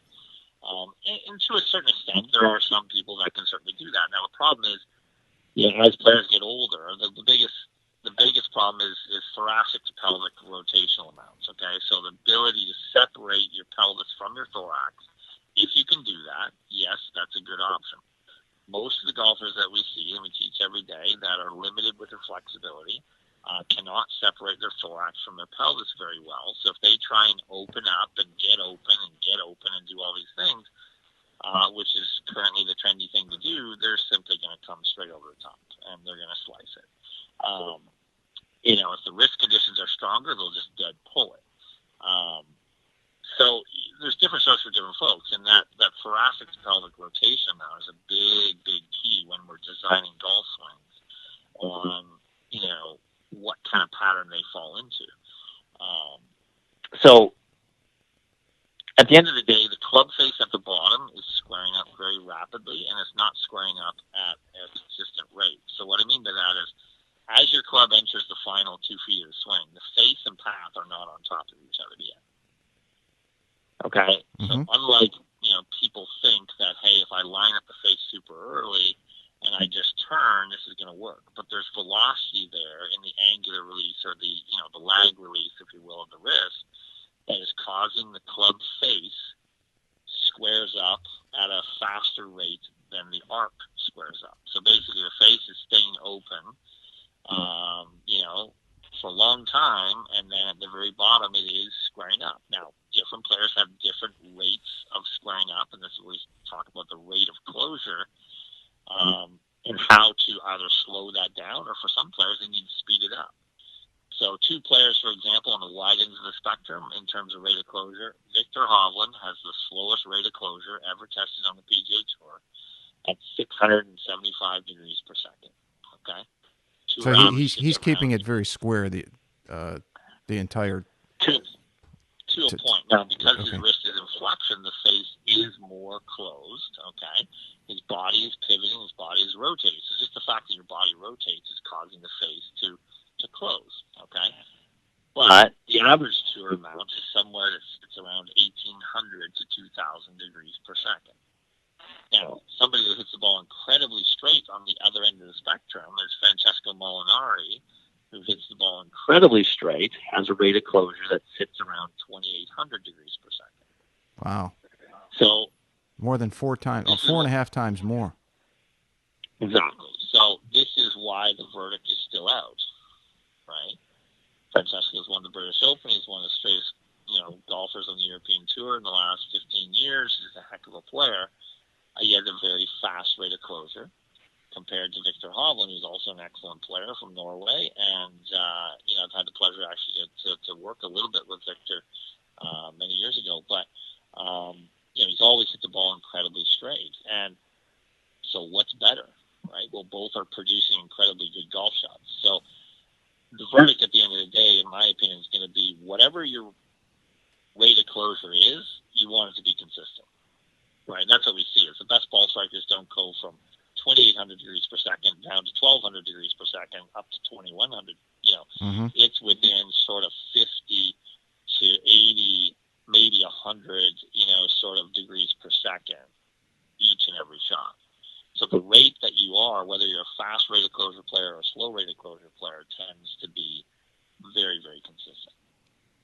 Yeah, and I guess that's always the question I was trying to ask was: Are there certain individuals who gravitate towards one versus the other, and if their coach unknowingly tries to put them in a different pattern, can really screw up their game or injure them? That they have a predisposition to have one of the 3 or 4 patterns that you've identified. Yes, unfortunately, that happens every day on tour. Well, it's one of those things where, again, I mean, one of the problems we have with tour coaches, just in general, is that, a lot of times they want to stamp their brand of swing onto that player, right? So if you work with a certain coach, and then certainly back in the day, David Ledbetter was certainly guilty of that, and he would teach all of his players the methodology that basically worked for Nick Price and David Frost and Nick Faldo. And basically, and I went through the same sort of checklists and things that those players would have gone through themselves. And in my case, it helped me. It helped me greatly.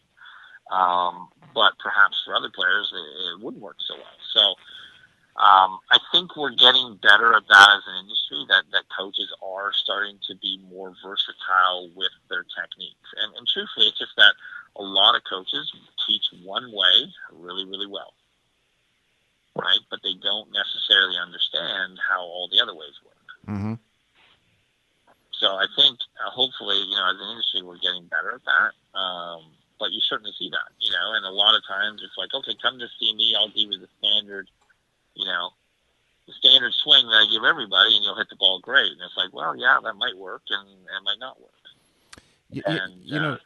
Dr. Scott Lynn and I discussed this a little bit in that it let's say the last 10 to 15 years was a lot of gathering of information, like TrackMan recording or Hack Motion or Sam Putlab, all these things that gathered the information and kept track of it.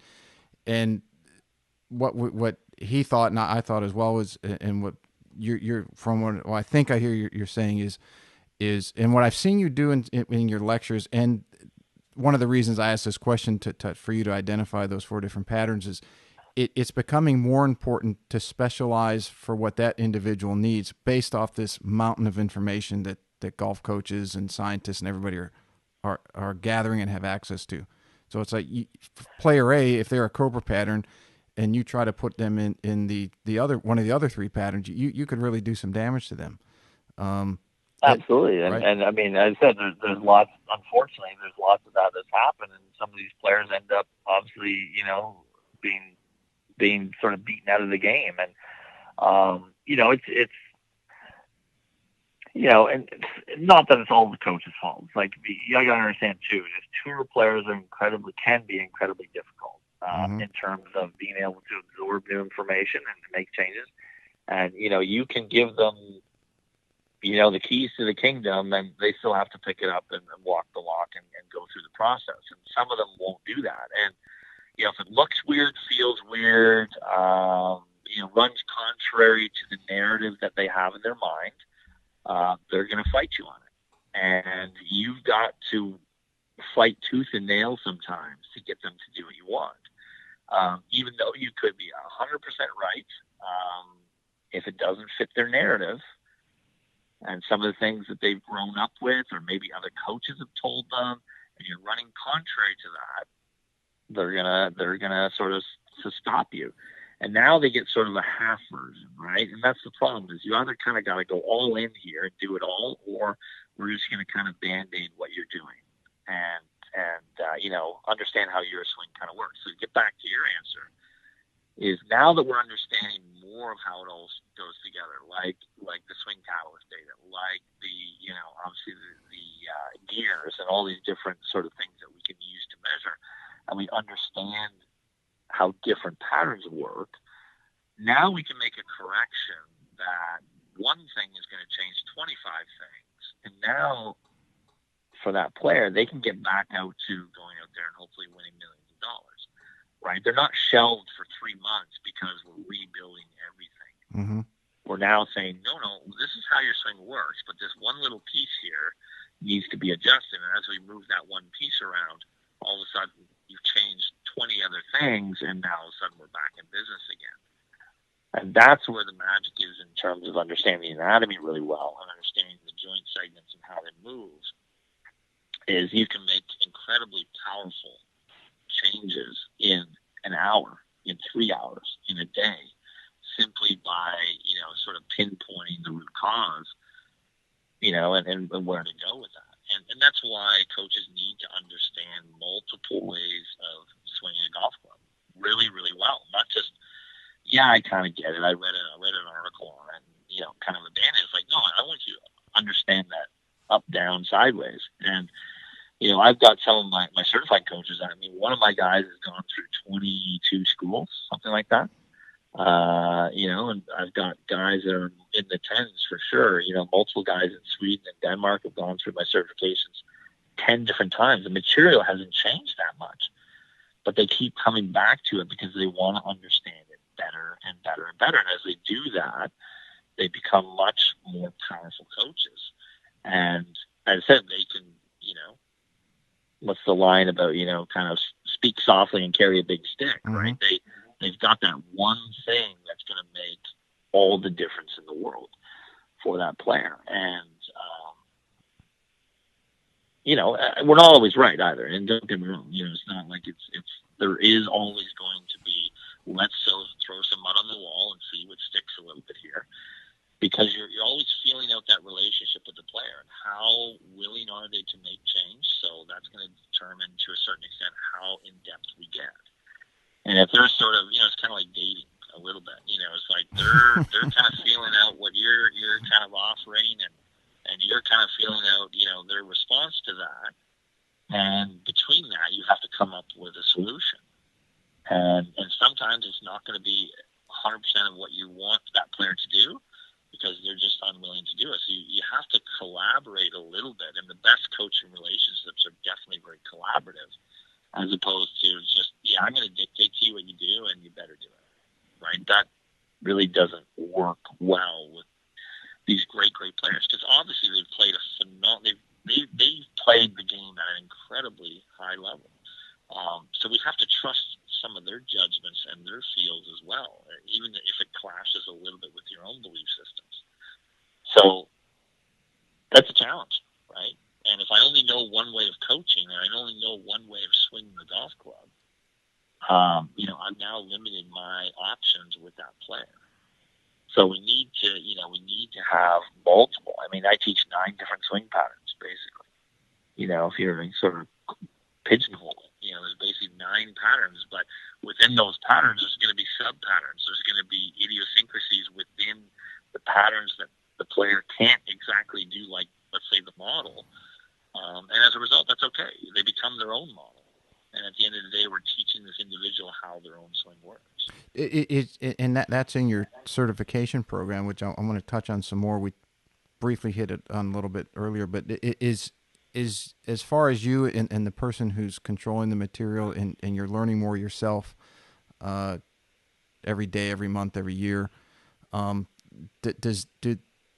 you find that those 9 patterns of swing has changed, let's say, over the last couple of years, and do you see it changing in the future as well as the sub patterns, so where you learn something new and then you add it, or you might modify what you have a little bit to add in something that you've learned recently? Yeah, absolutely. And one of the patterns which has sort of been in and out of my certification is what we call a non-circular hub pattern. Okay, and that was something, looking at the research of Dr. Stephen Nesbitt, and looking at basically he created or, had a computer actually create a swing pattern that was going to produce the most efficient sort of transfer of energy to the club. And, with the shape of the circular motion of the swing, it actually wasn't circular. It was kind of a very funky shape here, but that pattern would produce as much as sort of a 5 to 6% increase in power, as opposed to sort of a more circular pattern. So, it was interesting doing that. Now, the problem with that pattern is that it's very complex. So you're talking about the shape of what we call the hub, which is basically a point on the grip between your hands, and the shape that would curve in the swing. And the overall shape of this would make it possible to produce more speed. And the closest player on tour that has a non-circular hub path would be probably Cameron Champ. Okay? So that swing pattern, his downswing, is sort of very close to the model that Dr. Stephen Nesbitt came up with in 2006. But, how do you teach that? How do you get that across the field? It's very complex. So, as a result, and Mike Jacobs and Brian Manzella have sort of extended a lot of the work that Dr. Stephen Nesbitt sort of pioneered a little bit. But it's a tough pattern because you're almost going beyond the anatomy of this. You're talking about the hub shape. You're talking about forces and torques on the grip and so on. And 10 years' time, by the way, that's what's going to happen. In 2004, Dr. Koike in Japan built an instrumented grip that was able to measure the forces that were going into the grip. Because that's all we have to control the swing. It's really the forces that apply to the grip.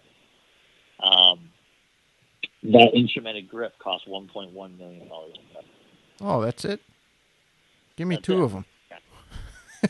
Well, the cool thing is Dr. Kwan traveled, I think, last year or the year before to Japan to meet with Dr. Koike, and they built a second instrumented grip because Dr. Kwan wants to tie in his ground reaction research into forces and input in the hand. Some really interesting kind of fun stuff that's going on right now with the research in the world. So when that happens, that instrumented grip will be the new track. Mm-hmm. That will be the new standard, because what you'll be able to do is, if we can get that price of an instrumented grip down to $10,000 or something reasonable, literally it will measure your inputs into the grip, and we will have tested enough tour players to understand what they're doing to the grip at different points of the swing, and actually be able to teach golf that way. And when that happens, there might be a little vibration when you do it wrong, and maybe a red light or something comes on when you do it wrong, and you can practice the swings to understand how to put the right forces in the grip. And at that point, it's going to actually be pretty easy to teach golf, because we'll be able to actually put it to a level beyond the anatomy. And now we're actually putting the actual inputs into the club itself. That's very interesting that you bring that up, because when I spent a number of years doing some very in-depth club fitting that was based off a lot of neuroscience and the guy that I learned from at that time, and I'm trying to get him on the show. He's such a crotchety old bastard, though. I don't think he's kind of getting close to retirement if he's not there already. But what he was able to do was measure how much output energy an individual's giving on the swing, load factor, shaft profile, all those things factored in. But the biggest portion of it was how much energy that person's producing, and then what energy load is that shaft able to handle. And he narrowed it down to within 2 to 3 cycles. If it was great, if your shaft variance was 2 to 3 cycles outside of where you should be, it was going to negatively affect you in some way, shape, or form in the swing. And I would love to have something like that grip to see how that system, because he's had it for 40 years. How that would work, because he would dial in somebody's shaft, and it was absolutely ridiculous. Well, exactly. Now you bring up a whole nother, kettle of fish there in terms of being able to, the matchup, if you will, of the swing to the equipment. Mm-hmm. I mean, we can talk for days on that. But, yeah, similar to, this is one of the research that, Sasha McKenzie does, and he kind of reverse engineers the data to figure out the forces on the handle. Mm-hmm. So his data has come out incredibly close to the measured data that Dr. Koike produced. But understand that this is derived data as opposed to, reverse engineered data, as opposed to actually measured data, right? And even when you look at your TrackMan, right, how much of that is actually measured and how much of that is actually calculated, right? And each of the manufacturers have slightly different amounts. Some of it's measured, and some of it needs algorithms to sort of calculate what actually is occurring. There's a slight difference between measurement and calculation. Right. So, as a lot of these, and Sasha, another good Canadian here, is, I think just an absolutely brilliant researcher and very, very thorough with his work, and, highly cited and highly sought after, in terms of opinions on things, because he has, been one of the most influential guys in terms of the last 10 years of research, for sure, in terms of the influence, in terms of some of the direction of things. So it is, it's a very positive place. And that's the thing is as golf instructors have gone into, and part of the thing that we do in certifications is taking sort of a Coles Notes version of some of this stuff and saying there's so much data out there. It's how do we make sense of it all, right? And how do we make this into a workable project and understand how it all goes together? That's the bridge that needs to happen between the PhDs and the golf professionals. Yes, and Doc Lynn and that's where we've been working. There is a distinct difference between science and then the application of that science. And then you take all of these different sciences, physics, biomechanics, physiology, swing mechanics, and the list goes on, and then you add the application of those, and it's like, okay, you have all these sciences, and it makes it a little more difficult, a lot more difficult for teachers or coaches, but the ones who are getting really good at it know how that recipe needs to be tweaked, right? So what part of which science needs to supersede the others for their swing to get where it needs to be. I have a friend here in Hilton Head. Philippe's a fifth generation master baker from France, and he was telling me one day about how you have to adjust for humidity and temperature and all these different things. And it's like, okay, I'm relating that to coaching. And it's like, okay, yeah, you have the physics of the club, you have the physics of this, or the biomechanics of the swing, and how the shaft and all these things move. And which of those sciences do you modify if two are in competition for improving somebody's game? And that takes a very, very astute coach and with a great understanding of all of them, as you have, that Well, allows their students to improve at an accelerated rate.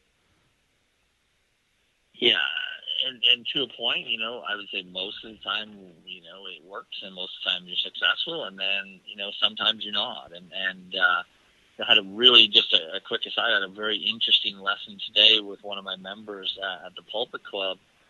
Actually has ALS, Mm-hmm. so as a result, his right hand basically doesn't work. So here we are. We're trying to fashion a golf swing that he can go out and enjoy the game with basically a right hand that doesn't work. So really interesting. Now all of a sudden we've got to go way outside the box and hopefully allow and create a swing. And by the end of the session, I spent 2 hours at it with him, and by the end of the session, he was hitting a nice compressed little draw, and really there was no right hand movement in the swing at all. So just those are the kind of lessons sometimes that are most gratifying, because I learned so much, because here's a different situation, and you've got to come up with a solution. Coaches that work with blind golfers, coaches that work with, obviously handicapped individuals, are often incredible coaches, because they're looking at the anatomy and obviously the capabilities of that player and coming up with solutions. And at the end of the day, I mean, if we can come up with viable solutions for all our players, then, we're doing our job and we're doing it well. And that's what, certainly for me, brings me back every day is I hope I never, I hope I never think I know it all, for sure, because, at that point it's going to be kind of boring. And, the fact that we're always trying to get better and we're always searching and we're trying to create these parallels and have a better understanding of what's going on is really what drives me as a golf professional. Mm-hmm. That brings me to a question I've got for you, in that you've got a very cool story. And I don't know your curriculum well enough, but I would have to imagine that part of your curriculum is about increasing swing speed. Yeah. And when you were watching lumberjack competition, Yeah. so could you tell that story? Because that's a pretty cool story, how you took a lumberjack competition into making it part of your curriculum. But more importantly, you're getting people to see significant increases in swing speed. Right. So about 8 or 9 years ago, I'd say 8 or 9 years ago, I, for whatever reason, flipping through YouTube and some Canadian lumberjack competition. We have those things. They're actually on TV, believe it or not. But anyways, there was a clip of this lumberjack thing, and I'm watching these guys basically chop wood, and I was like, okay, I'm watching them do this, and the really strong guys were doing some distinctive movements, and they would kind of raise themselves way up on their toes, and they'd really extend their spine, and they'd really obviously raise that axe really, really high, and then they'd kind of violently crunch forward in a massive sort of crunch position or sit up position on the way down, and then they'd hurl their arms down into the wood, and they chop this thing in one blow or whatever it happened to be. And I was like, huh, that's interesting. Wonder what happens if you did that in a golf swing.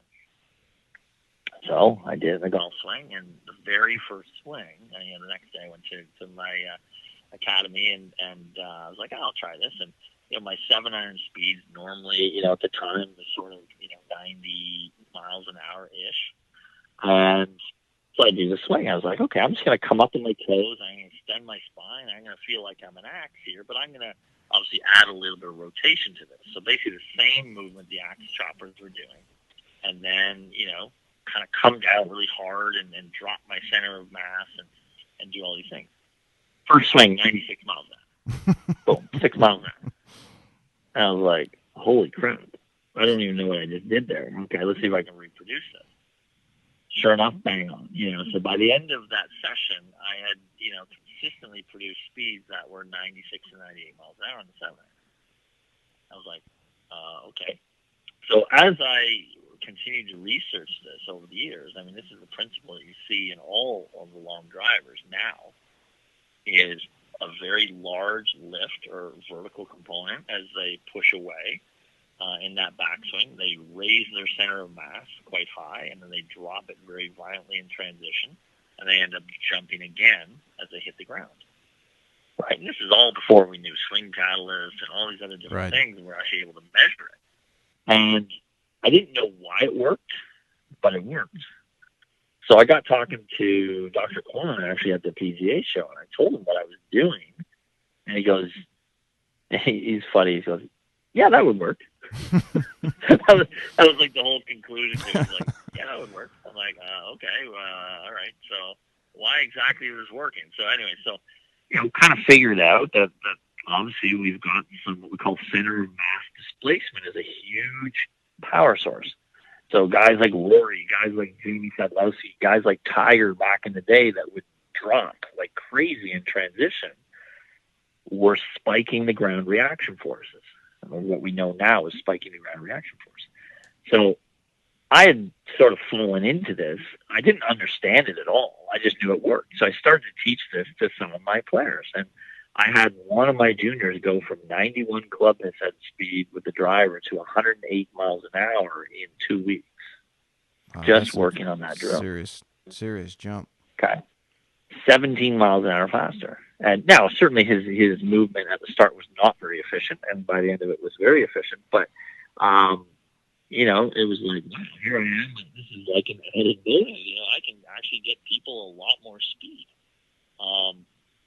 And then as the years went by, and sort of to a certain extent, it's almost like, the things like gas and swing catalysts and these things start to validate, what's going on. And now we know exactly what goes on. And we know the timing of those movements is incredibly, important. And so that became a large part of my curriculum and my certification. That became a large part of, and as time went by, I was able to describe it better because I understood it better by talking to guys like Dr. Lin and Dr. Kwan and so on, who were able to tell me why this was working.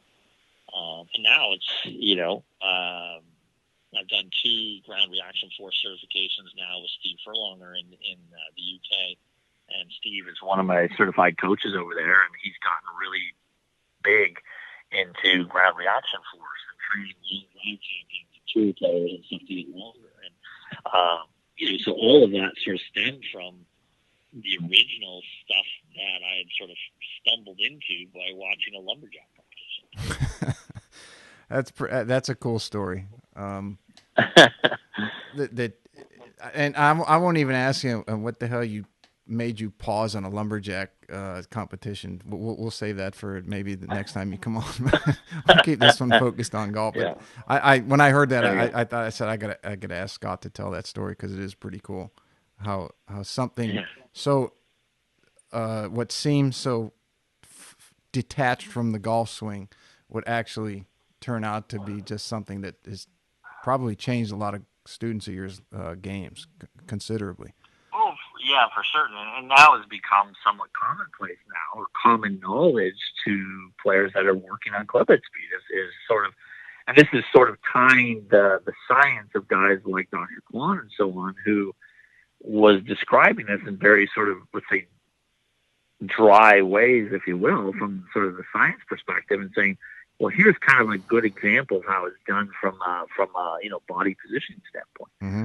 And now, obviously, Swing Cowx being probably the leader in ground reaction force, we start measuring, laterals and verticals and torques against the plates and all the rest of the stuff. And it's now become so much, obviously, more, involved, but just kind of falling into it. And, and that's honestly, going back to the voracious reading and things is often, I would say, a lot of the ideas and the things that permeate my brain are coming outside of golf, because there are other sports that have been much better researched. There's been other things, martial arts is a big one, mm-hmm. For me, because I used to do karate and so on when I was younger, and I always had an interest in martial arts, and there's interesting ground reaction forces and things like that. So we call something called impulse dynamics is something that stemmed from actually a Stanford research in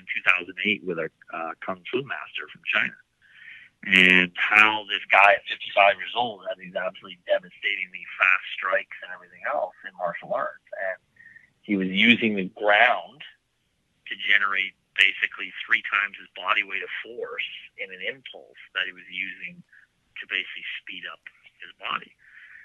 And that's a real thing, and it's a measured thing. And so how do you apply that to the golf swing? Right? And that's part of one of the things that we covered in the certification. So really fascinating, stuff that's coming from way outside of golf. And those things excite me because it's like parallels. You start to see, why does Rory uses impulse dynamics really well. We start to look at what he does with his footwork. He actually picks up his left heel on the way down with his driver. So if you ever watch it in close motion from the back, Rory's left heel is actually not really off the ground at the top of his swing. He actually lifts it and then slams it back down in his downswing. So he's actually picking it up as he starts down, which is very odd. But by doing so, he's spiking the ground reaction force much sharper, and he's able to use some of that to generate rotational energy. Remember that years ago, it had to be the early 90s, I think, Golf Digest, when they had, maybe it was 92 or 3, when Davis and Freddie were the number 1 and number 2 guys, I think, in at least on the PGA Tour, maybe in the world or right around there. But remember they used to have this full spreads of swings, and Davis was up on both toes at impact, and everybody was saying, well, if he learned to have better footwork and he'd have better control, he'd win a lot more and all this other shit. And now you just look back at those people and say, you really want to go down that path again? Historically, there's been, certain hiccups in the industry, and everybody taught one way. But I mean, that's, again, it's nobody's fault. It's just we just didn't have a lot of really, really smart people with really, really good instrumentation measuring golf swings. So it became a visual exercise. This is what we think they're doing. We can see it, so it must be right. But what we couldn't see was under the hood, right? And that's where, swing analysts and some of this stuff is very powerful, because all of a sudden we can now see what's under the hood and tune up the engine, if you will, under the hood, and the outcome is going to actually change the kinetics of the swing and the movements of the swing. And all we've done is use the ground a little bit differently. So it's but it's also not the be all and end all. So one of the things, again, it falls into going down Alice in Wonderland's hole there to a certain extent. If you delve too much in one direction with technology, you end up not seeing the swing from other directions. So if I become a master at just ground reaction forces, well, what about the club face? What about the grip? What about the flight? What about the feel? At a tour level, some players want to feel themselves release the club. Some players don't want to feel a release ever. Right? So how do I tune all of that and build this swing that's going to encompass all of those things? So technology is wonderful if we're using it as this diagnostic tool and to validate what we're doing with the swing. But we need a much more macro view of the golf swing in terms of what we're doing with all of the pieces. And that's why we need a great understanding of all of these components and not just one component. Right. If you want that recipe, you want that thing to come out right, you've got to know how to modify based off the internal and external components and variables that are affecting that swing. And absolutely. You take a player, for example, really quick, player coming down in a lot of extension with the face wide open. You teach them to torque the ground really, really hard.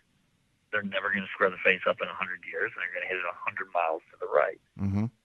So there's matchups or, things that have to happen. So if that wrist is in flexion, the face is a lot stronger. Well, now I can teach them to torque the ground harder. Right? So those two matchups will kind of work. Right. The pitch of the shaft, the plane of the shaft, is it coming down shallow, is it coming down steep? all these things are going to influence your lower body mechanics and how you use the ground reaction forces. So players that can't rotate very well and basically might need to slide, right? Slide gets a bad rap in golf. So, players need it. So for as much as Rory McIlroy rotates, Rory has the largest pelvic slide of just about any PGA Tour player. He slides an absolute ton. And he needs to because he likes to hit push draws. Yeah, he needs that time. He needs time to get that club behind him enough to be able to do that. Yes, he rotates like a madman, absolutely. But he complements that with a ton of lateral movement. So that's the kind of stuff where we can't go down the avenue. This is why we can't just say, this is how it's done. And that's the only way. I mean, anybody that tells you, to your listeners out there, if one person says this is the way to do it, that you need to run away. Yeah, run for the hills. Because they obviously, absolutely, they haven't spent any time on the tour where there's 100 guys on the range, and you can find every fault in the book on the range at a PGA Tour event. You'll see cup wrists, you'll see bowed wrists, you'll see steep shafts, you'll see flat shafts, you'll see everything under the sun, and guess what? They all hit it great. Mm-hmm. Right? Because that particular set of matchups with how they use the ground, how they use the face, how they use the pitch of the shaft, all those things work for that player. And, we have to recognize, we have to do a better job of that as an industry to recognize that so that we can say, yes, we don't need to change everything about a player. If we pick the right pieces, we can make some incredibly positive influences without actually tearing it all apart. So now the time that player spends in rehab, if you will, trying to build a swing is shortened, which now they can get back out of there on tour and obviously go, hopefully make themselves a good living. But if I'm spending weeks and weeks of struggle, I'm taking away the opportunity, obviously, to play good in the tournament. So in this day and age, for a tour player just scratching by, I mean, if they don't play well, they're off the tour. Right, and for some of the listeners out there who the demographic maybe of someone listening, it's like if you had knee or hip replacement 25 years ago, you were probably laid up for about 6 weeks before they started moving you around. Nowadays, they want you moving like within hours of post-surgery.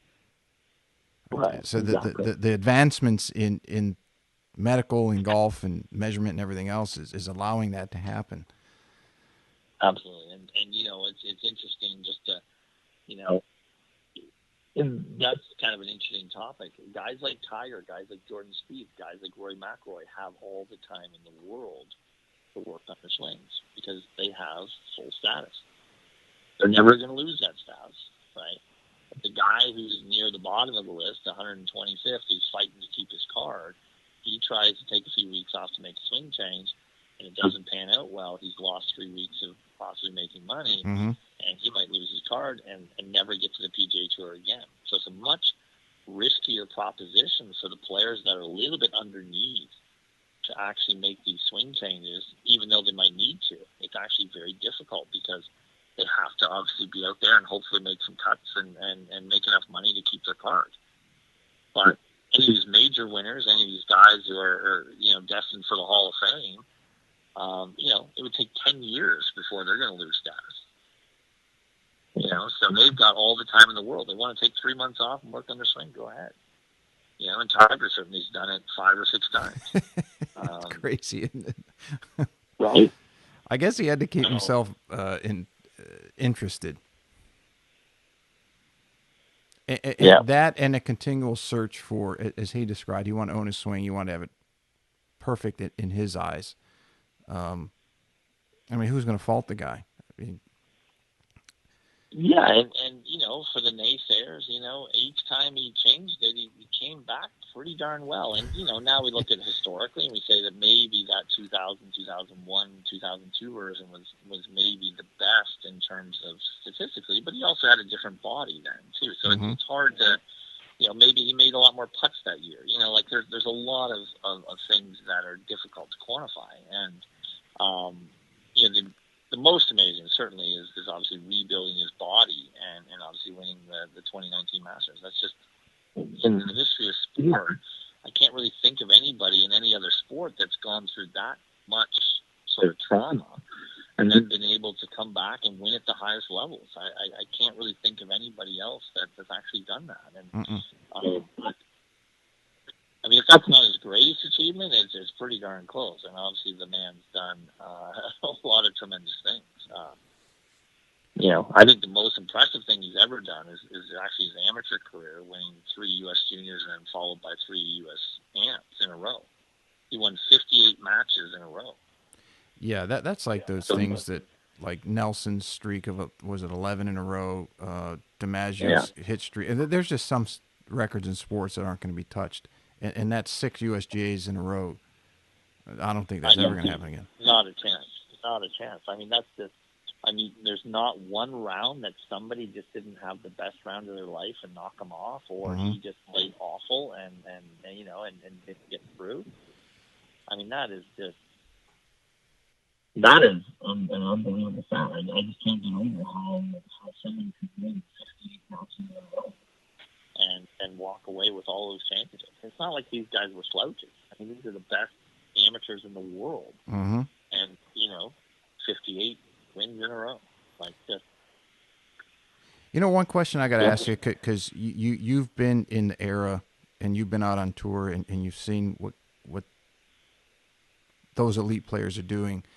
The search for distance and the desire for a lot of these players, and Bryson has really set fire to this. At what point do you think, with your knowledge of the body and the swing and everything else, that swinging that hard starts to become a detriment as far as the long term on the body, and that it's not conducive to lengthy careers of golf, which most people play for a lifetime, and maybe they're making so much money now they don't have to play for 25 years.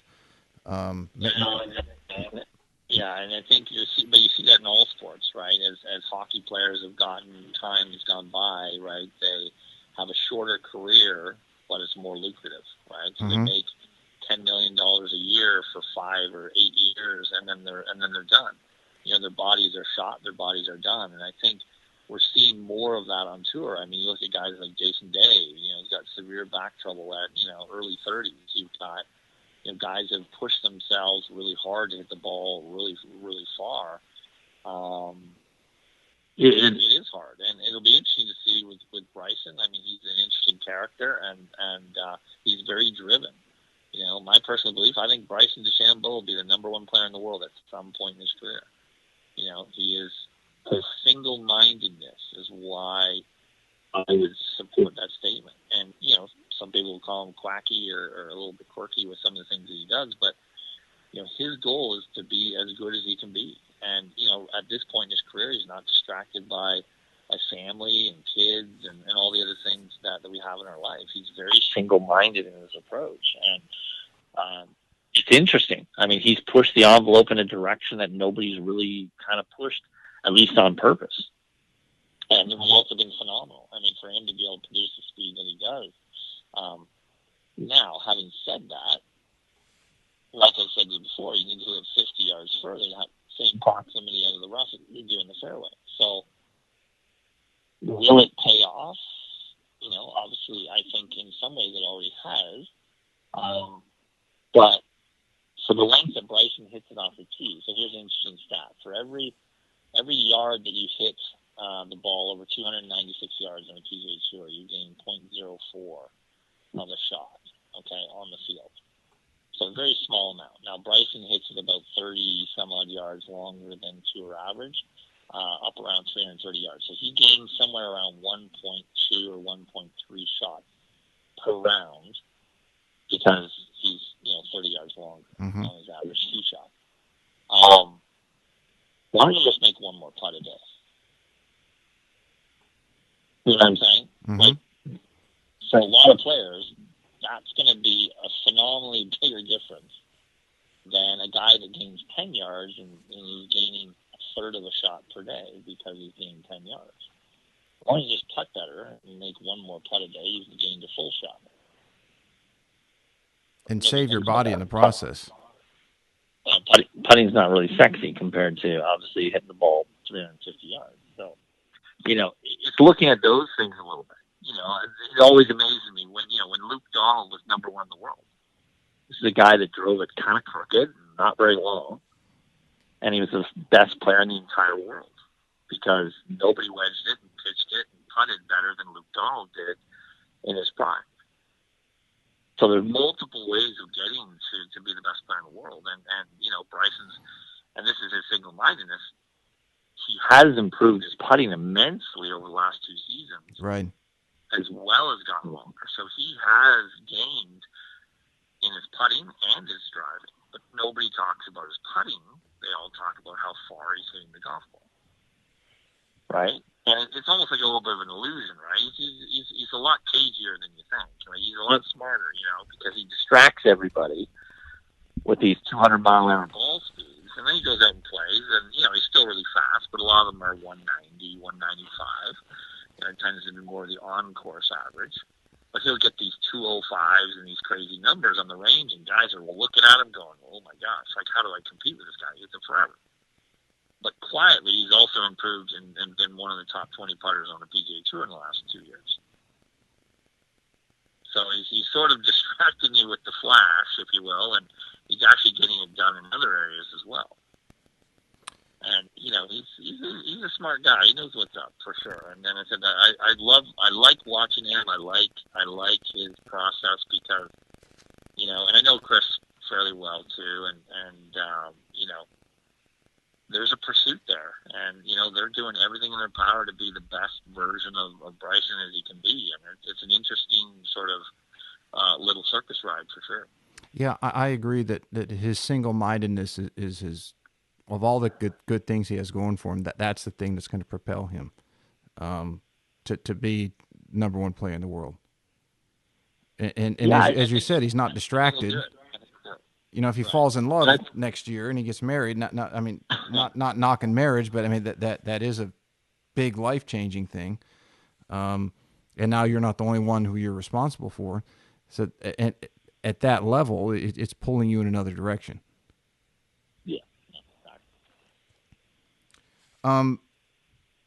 You've done a fair amount of work with tour pros, world-class players. Grant Waite, Mackenzie Hughes, I think is your top guy right now. How do you identify? And we kind of touched on it a little bit. What they need, and that fine line of them losing their game and going down to a deep hole. And that trust factor. How do you develop that in getting them to buying into what you're trying to get them to do without losing their game or losing what they might feel has got them there, and that's them figuring something out? How do you manage that in the player-coach relationship? Yeah, I mean, that's a tough one. You're constantly trying to bridge that, and at the end of the day, and Butch Harmon told me this one personally. He said, if you can make the player believe it's their idea, that's the best way to do it. So you convince them, you show them, you twist it around a little bit, and they think they've come up with it a little bit themselves. That's where you've got them, right? And that's where they're going to make that change, because at that level, I said it is definitely more collaborative. And as I said, they will do what you want to a point, but I said if the results aren't fairly tangible fairly quickly, and or it feels too bizarre or something like that, so they just won't do it. So there has to be a little bit of help there, and the other piece of advice Butch gave me was, find yourself the best players to work with. Because the best players are always going to win, whether they're 100% implementing your teachings or not. They're just really good. So obviously that's going to help you out because they're winning all the time. So if you look at Butch's track record, he doesn't typically work with the run-of-the-mill PGA Tour guys. He's working with Phil and DJ and guys that no matter what they do, they're going to win. They're just that good. And not to say that it certainly has an influence in very positive directions, but, you work with good players at the club level, right? Work with your club champions, work with your better players. That trickles down to the other membership. That they look at you and go, well, this guy trusts his game with this guy. Well, he's good enough for me then, right? And so it is a selling point. So that was a good piece of advice from Butch. But he did say, if you can make it, if you convince the tour players their idea, you've won that battle.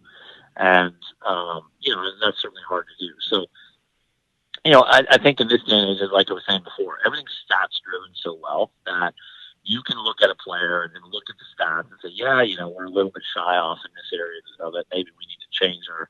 A lot of times for them, it's just changing their practice routine or changing their practice habits. So like we need to spend a little bit more time on short game and maybe a little less time on ball striking. The ball striking is really great right now. These last 5 tournaments, you're trending upward on the ball striking. We're trending downward on the short game. All right, let's pay attention to that the next couple of weeks, do a little bit extra work on the short game. Mm-hmm. So that's a lot easier to do on the PGA Tour. Now, when you're dealing with Corn Ferry players or mini tour players or so on, some of these other tours around the world, it's hard because you don't have that data. So now you're relying on the player to give you either stats or feedback of how they played. And sometimes that gets skewed, right? They'll tell you they're driving terrible, but they forget the fact they 3-putted 3 times. Right. Right? So it's like, well, yeah, that one drive cost you, for sure. It cost you a penalty stroke. But you 3-putted 3 times, and that cost you 3 strokes. So why aren't we dealing with that? Right? And so we want to make those decisions not sort of in a snap or an emotional state. We want to do it in an environment where we can look at it sort of in a cold and calculated way and say, yeah, these are the areas we need to do better in, and why do we think that is? And it could be, hey, I just threw a new driver in the bag. I'm not used to it. I'm not hitting it really great yet. The weight's a little bit different than my old driver, and I mean, there's a million reasons why the stats will change, and so we have to identify that. And sometimes it'll be, hey, just put the old driver back in your bag. Right? Like, let's save the new driver for the end of the season and maybe tweak it at that point. But right now, we got to make some cuts and make some money. So let's put the old driver back in the bag that we know that works really well for you. As you've been in this business for 25 years and now you're seasoned, I'll call it. In that, what I'm getting at is if a lot of coaches now have the X's and O's, meaning TrackMans and swing catalysts and the whole array of devices to measure, yet there are some coaches whose students seem to have some more success than others. Do you think it goes into your ability to coach the person and not so much just the X's and O's? And that comes from experience? Yeah, exactly. And sometimes it's motivations, like, Sean Foley is a good friend and colleague and so on. And Sean is one of the most, successful motivators. In that respect, he's very much like Butch. He's very, very good at reading what the player needs at that given time. And sometimes they need a kick in the behind, and sometimes they need a little bit of, massaging the ego. And, Sean's very, very good at reading that situation. That's one of the reasons he's done very well for himself on the PGA Tour is his ability to read those situations really well. And, Sean's gotten better and better technically over the years, and I think that he's very, very much a very good technical coach now. When he first started on tour, he kind of had sort of one way that he looked at things, and now he's certainly more versatile. So he's grown and evolved on the technical side, but he's always had that ability to connect well with different individuals. And, players like Justin Rose and obviously, Hunter Mahan and some of these players that he's coached for some time, at least, or even on and off a little bit. I think he's done some great work with Lydia Ko. And yeah, I agree. What he's done with Lydia is really been good for both of them. Yeah, exactly. And some of it's certainly technical for sure, and their swings a little bit different than it was, and I think trending in a good direction. But also, I think it's about a lot of these players are carrying around baggage and being able to kind of clear out some of that baggage, if you will, and have some productive sessions. because you can teach somebody all the right things, but if they're not in the right mindset to accept it, it's going to be a tough session, right? And so sometimes, a great coach will say, we're done today. Let's go have lunch. We'll come back and we'll putt and chip afterwards, right? We just don't have it today. Right. And that takes somebody, who's really reading the situation well. And a lot of guys will say, nah, forget it. We're going to stay here until we get it. Right. And they're going to, that person just might not be, for a million different reasons, emotionally, mentally, just not really there. And as a result, if they're not available to you, then what's the point? Right. You could end up getting them off on another tangent that now you got to bring them back from it. And then, as you talked about, when your time is such an important factor, especially at the tour level, you get them off on a tangent for a week, and now it takes a week to fix it, and now they're back on track the third week. You just lost 2 tournaments. Right, exactly. So having, some great communication, and every relationship's different. Like, some of your tour players want to be your buddies and want you to be part of, a really close-knit part of the family. Other tour players want you to be a tool, like sort of your physiotherapist. I'm gonna call you when I need you, but stay away the rest of the time. And every relationship's different, and so kind of the rules of engagement is a good way to put it. Is they change constantly depending on the player that you're working with, and and that's why some coaches will connect well with players, and others maybe not so well. And it's not often, at a really high level. Sometimes the guys are teaching, let's say, very similar ideologies, but it's just the guy has a certain way of spinning it that connects well with the player, and obviously gets it done, and ends up making the changes. With Mackenzie, I've worked with Mackenzie since he was 15 years old. I've known him since he was a young man, and watched him sort of grow over the years. And myself and Derek Ingram, who's the national tour coach, and I've been in the picture for kind of 16 years or so, and Derek's been in the picture for 13 years or something like that, or even 14 years. So we both had influence in certainly his career. And at this point, I don't work a lot with Mackenzie. We do a little bit online from time to time, but he kind of knows his swing at this point. And Derek travels a little bit more because he works with Corey Connors on tour. So he's out on tour more than I am. So, if he has a problem, he works with Derek a little bit. And, Derek certainly understands the same tendencies. So at the end of the day, in some cases, like Mackenzie, you almost end up teaching yourself a little bit out of a job, right? Because you've gotten them to this point, and really they need a little bit of maintenance now again. But, he doesn't need to relearn his golf swing. He just needs to maintain it sometimes. So I sometimes get the call when it's not working. So, but but in the last year and a half, it's been tough, obviously, with COVID. Is normally I'd fly down, we'd spend a couple of days in Charlotte and kind of sort things out. But we've obviously had to do a little bit more online now and again. But I don't think I've seen a swing of Mackenzie's now since maybe March. So it's been a few months. And in that time, he's played some good tournaments and played some tournaments. But at this point in his career, he's the ringleader, right? And he'll call me when he needs me, and we'll do some work. And if he feels he has it, he'll kind of stay there. So I'm not kind of steering that ship anymore. Whereas when he was 15 and a college player and Canadian Tour and even Corn Ferry Tour, to a large extent, Derek and I were kind of steering the ship. Now it's kind of like he tells us when he needs us, and he's his own man. Yeah, he's like the CEO of he's the CEO of Mackenzie Corporation, and he calls on you when he needs you. Exactly, and that's a very healthy thing to do, because now all of a sudden he takes ownership over his career, right? He takes ownership over his game. So, there are periods of time where he has to work harder, and there's periods of time where, he's a fairly new father. He's got 2 young kids, and, he wants to spend time with them as well. And, it goes beyond, obviously, the golf. And that's something about Mackenzie in that relationship is understanding that family is an incredibly important part of his psyche. And, if that part is really good, then he tends to transfer that well into the golf course. So for some players like Bryson, maybe it's a distraction, but for Mackenzie, it's actually, a positive. Mm-hmm. So it's blending all those pieces, and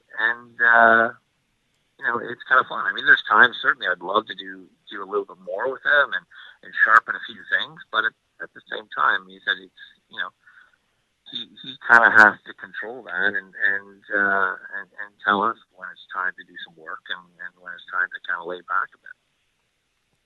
That's I think that's probably some of the best advice and a clear illustration why I asked that of what goes beyond the X's and O's of a tour level coach. And for anyone out there who might not know and had always wondered, that you could not script a better answer than the one you just gave. Right? It's more about coach. It's more about just swing. It's more about the individual. What's best for them? What's going to make them play their best? And understanding that. Yeah. And to be honest, there's been a lot of trial and error by both Derek and I over the last, 15 or 16 years. Like, it's not like we knew that from day one. I mean, we've all grown. We've all evolved. We've all, the relationship has changed, in terms of all those things. So we've learned to adapt, basically. And human beings change and evolve over time. And the needs that he had at 16, 17, 20 years old are very different than now that he's 30 years old. Mm-hmm. So, and we all learn because of that. So that's where I said, we bridge that gap. Obviously, we do a lot in terms of technical coaching and instruction, if you will, but the art of coaching is also understanding the player and that communication and what, some of the best lessons are when you don't say anything. Right. Right. Yep. And you've got to learn how to know when to do that and when not to. Right. And sometimes they need a little, a little tip or a little piece. And there's other times it's best just to, kind of shut up and let them work it out themselves. And, so it's this constant puzzle and it keeps changing. The background keeps changing and you've got to keep adapting, with your players. And, you don't get to a point you go, okay, we're done. Just go play now. You'll be great. It's just, it's just not that game. So, great coaches, or let's say longevity in coaching is sometimes tough. For some players, they're simply searchers. Charles Howell III is an incredible searcher. I mean, he's literally taken a golf lesson from just about every single coach. Yeah, it seems like every time I see him on social media or YouTube or somebody, he's working with Grant. He's working with who was he? Someone before, I can't remember. Dana. He was working with Dana for a while. Then he's working with Grant. And wait a second, dude. Well, Grant and Dana kind of split some coaching. So basically, if the players are on the East Coast, they work with Grant, and if they're on the West Coast, they work with Dana. So it's more of that, but they basically teach together. They're basically partners in that sort of deal with some of the players. But Charles is working with Andy Clemmer, at Stackington right now, or he has been. But he's just got a mentality that he's always trying to get better. So he's a searcher, and that's just in his DNA, if you will. That he's always, if he's not working at something, then he must not be getting better. Mm-hmm. And there's a little bit obviously that Tiger had as well, and that's just part of the way that his DNA is wired, if you will, or his psyche is wired to say to himself, "Hey, if you're not working on something, you're going backwards, not forwards." So yeah, and if you mess with that gets to that delicate balance we talked about. You can't change somebody. I know people like Brandel, Chambly. Say if Tiger wouldn't have changed his swing, who knows how many times he would have won 30 plus majors. But it's like, okay, but you don't understand maybe his personality or what's driving that on the inside. He might have, if he would have tried to stick with that, maybe he doesn't have the career he does because something inside of him's eating away, right? We'll never know. No, exactly. And obviously the career is remarkable in itself regardless. And it's like Nicklaus. You look at Nicklaus when he first came on tour, and they used to call him Fat Jack and everything else. I mean, his swing is completely different than the swing that he had in the 70s, which was completely different than the swing he had in '86 when he won the Masters. Mm-hmm. And people get older. Your flexibilities change. Your swing will change regardless of whether you try and change it or not. Simply because your flexibilities change and your strengths change and we get older and everything else. So we are constantly in a state of adaptation in a golf swing. Yeah, there was a great post about Colin Montgomery's swing where he was kind of narrating or reviewing. I think they had earlier mid-'90s and then worked all the way through until the modern era. And it was really cool. And that's exactly what he said. He's like, I don't have as much thoracic mobility anymore, and I can't turn quite as much as I used to. The finish is still the same, but the backswing and the hand depth and all those other things is not anywhere near the same. He said, but I'm not the same person. I'm not the same body type. I'm not the same. Nothing's the same as it was 20 years ago. And that was pretty cool to see somebody post that. Yeah, 100%. And I think that's something that this is why we all need to continually work on our games, right? So all the listeners out there, I mean, you will always have to work on your game, whether you get to a certain level or not. There's going to always be a certain level of work you need just to maintain what you have. But because of the evolution of your body over time, and sometimes it's a positive evolution, sometimes a negative one, but you're constantly going to have to make adjustments, and that's part of the fun. And honestly, why I think we play this silly game is that part of it's for a very short period of time we think we might actually have it, and certainly the golf gods don't like it when you think like that, and they kind of kick you in the teeth and take it all away, and you've got to rebuild it again. And everybody's sort of game is in a bit of a state of flux. And we kind of touched on that earlier in terms of, just in terms of how players will make those changes and because they feel they need to.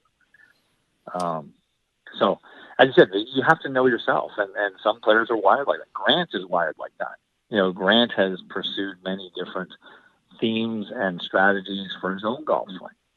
And even as a coach, he's very well versed in multiple styles, even though he, was one of the Mac O'Grady disciples in the 90s.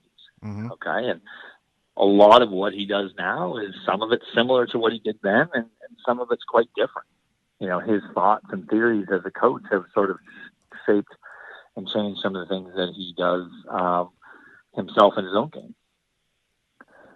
I try to tell some of the beginners or let's say 18 to 25 handicaps that let's say they want to break 100 for the first time and they're getting frustrated, and I will stop them at some time or when they come to me really worn out mentally, and I say, look, don't take this the wrong way, but that feeling you're having now, that anguish and everything, it doesn't ever change. In other words, you think if you could just get to this point, then you'll be happy, or your game will be there forever, whether it's breaking 100, 90, 80, 70, or whatever the number is. I said, but it just, you're in a constant growth or you're in a constant spiral down. So continue with the growth. We're always, exactly. We're always chasing the carrot. Mm-hmm. The golf will always be a struggle. It's up to you whether it's a blind one or a guided one. Right. So if it's guided and you understand what you need to do to get better, then that's a huge boon, because now you just have to put the work in and obviously get better. When it's a blind struggle, and in this day and age, because there's so much information out there, some of it's terrible, some of it's great. But one of my pet peeves is that there's no sort of order, if you will, in terms of the priority. What is the most important thing that you can do? Right? For mm-hmm. most golfers, it's going to be, hey, I need to make solid contact with a square face. That's still the priority. I mean, face control is 85% of your start line, roughly. You better have a systematic way of getting that club face reasonably back to a square position. So all of these other things, like ground reaction forces and like swing planes and shallow and steep and all these things in between. But the objective is I still got to get that club leaning forward on most of the shots off the ground with the face square. From there, you've got options in terms of path. Do I want to create a curve that goes right or a curve that goes left? But at the end of the day, I need that club face at a world-class level to get to within plus or minus 1.4, 1.5 degrees of tolerance. Mm-hmm. So that's what we're designing. So all of the things in your swing need to complement that one idea. And unfortunately, when you look at tips on the internet and so on, is that there's no priority. It's like, well, if you get shallow, you'll be good. Right. Well, wait a minute. Right? Well, Nicholas wasn't shallow. Adam Scott's not shallow. They're pretty good at golf. So maybe that's not for everybody, right? I mean, that's an option. There's reasons why for a lot of players it's going to be very good. I'm not certainly poo-pooing that idea, but you get what I'm saying. But there's no priority. How is that going to change my face-to-pass relationship? You want to play world-class golf, you need that face-to-pass relationship consistently inside of 2 degrees, right? If you do that well, you're going to hit a lot of very straight shots that don't have a lot of curve, and you'll be able to manage your way around the golf course really well. As soon as the face-to-pass relationship gets to 4 degrees, now you're looking for golf balls. So you're in trouble. Absolutely. So it's literally that simple and at the same time that difficult. So all of the processes that you're putting into that swing are designed to narrow the gap between your face and path so you can play reasonably straightest golf. Or if I'm not playing straightest golf like Bubba, then I better have a pretty darn good control over all of those shots. And I'm going to work really hard at hitting a lot of different shots with a lot of different curves. That is getting to be a dying art, if you will. It's refreshing to see a guy like Bubba actually play like that. Because, I mean, that's how basically everybody played back in the day. Mm-hmm. Especially with today's equipment where things aren't supposed to curve as much. It's built not to curve. Yeah, exactly. Right, exactly. And, so the bladder golf ball back in the day, certainly, spun basically, almost a third more than the modern golf ball. So you hit a full sand wedge shot now with a golf ball, you might get 10 to 11,000 RPM. With a bladder golf ball, you get 15,000 RPM. Yeah, could you imagine? Remember back in the 80s and 90s, Greg Norman had so much trouble on back pins. He basically couldn't get to a back pin because he put so much spin on the ball. Could you imagine him with today's equipment? Crazy. Yeah, he'd be pretty good. He would have won a few more majors, I'll tell you that, because, he'd back him right off the greens into the rough and, knock it up and down and make silly bogeys because the ball spun too much. I remember he went to the Tour Edition. That was one of the first harder balls, but still had some soft feel. But he still spun that off the green. Yeah. Still spun it. I mean, just, the modern golf ball spins so little compared to the old one, and that's changed the way equipment's built. I mean, nothing's changed the swing. This is forced players to get out of sort of a laggy, trappy kind of a swing that everybody used to do because you needed to trap the ball and really flight it low because there was so much spin on the ball it would rise. Mm-hmm. So you get that low riser ball flight, which looked really cool. But now we look at it and go, yeah, it's a terrible ball flight if I'm trying to hit it far. Right. I want high launch, low spin instead of low launch, high spin. But it looked really cool because it looked like an F-15, taking off from the runway. So the whole generation of players learned to sort of lag trap it a little bit, if you will. And so everybody was taught to, sort of hold the angles and drive this thing. And well, now the golf ball doesn't spin. So you try and do that, you just hit it low, right? It's very difficult to hit it high enough. So swings have gotten wider. The arcs have gotten wider at the bottom. Players have less lag. Guys like DJ and Rory have less than 90 degrees of lag at P5 or halfway down. And it's a much, we'll call it a sweepier motion, if you will, in general, especially with the long clubs, than it used to be 30 years ago. And nothing's changed that more than the golf ball. Do you find that you've had to change your teaching methods over the course of that time to adapt to the technology? Oh, absolutely. Absolutely. I mean, I'm going to say how old I am, I guess now, but I learned with a persimmon driver and a bladder golf ball. And same here. Average persimmon driver was a 13-degree loft because back in that day, you wanted to hit down on it. You actually wanted to hit down a couple of degrees because you wanted the launch angle to be about 8. So if you could launch it around 8, the ball launched at 8 and then spun up into the air, and that was the way that you kept it out of the wind. And, it didn't get murdered by the wind.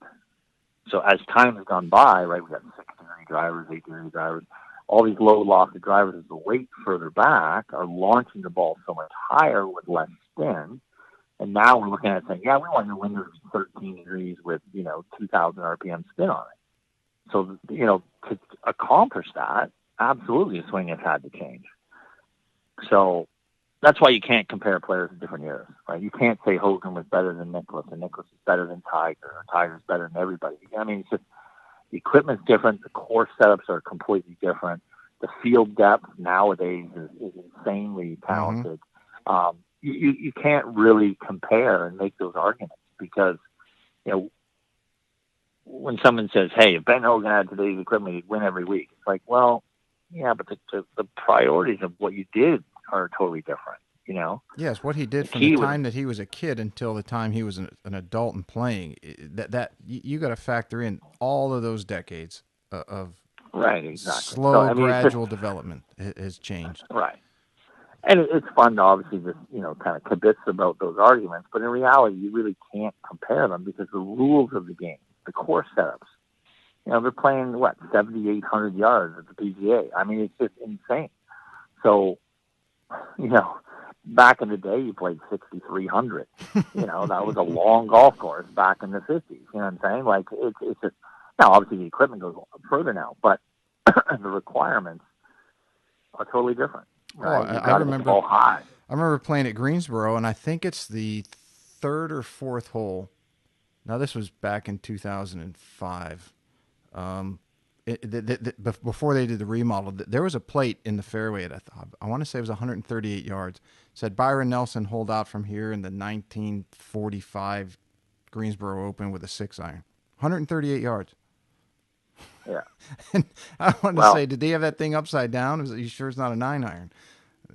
Well, yeah, but that's the other problem too. Is right, his 6-iron probably has a loft as big as 8-iron, right? So it's sort of then it goes, okay, well maybe he was hitting an 8-iron, still kind of short by today's standards. But when you look at it and you go, okay, by the time the ball spun that much, it's just not going to go anywhere. So it's not.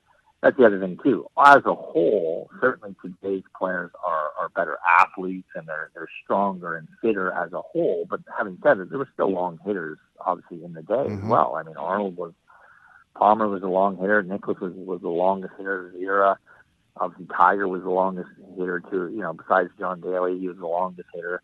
So the game has always sort of chased a little bit of the player that was really good to hit it far.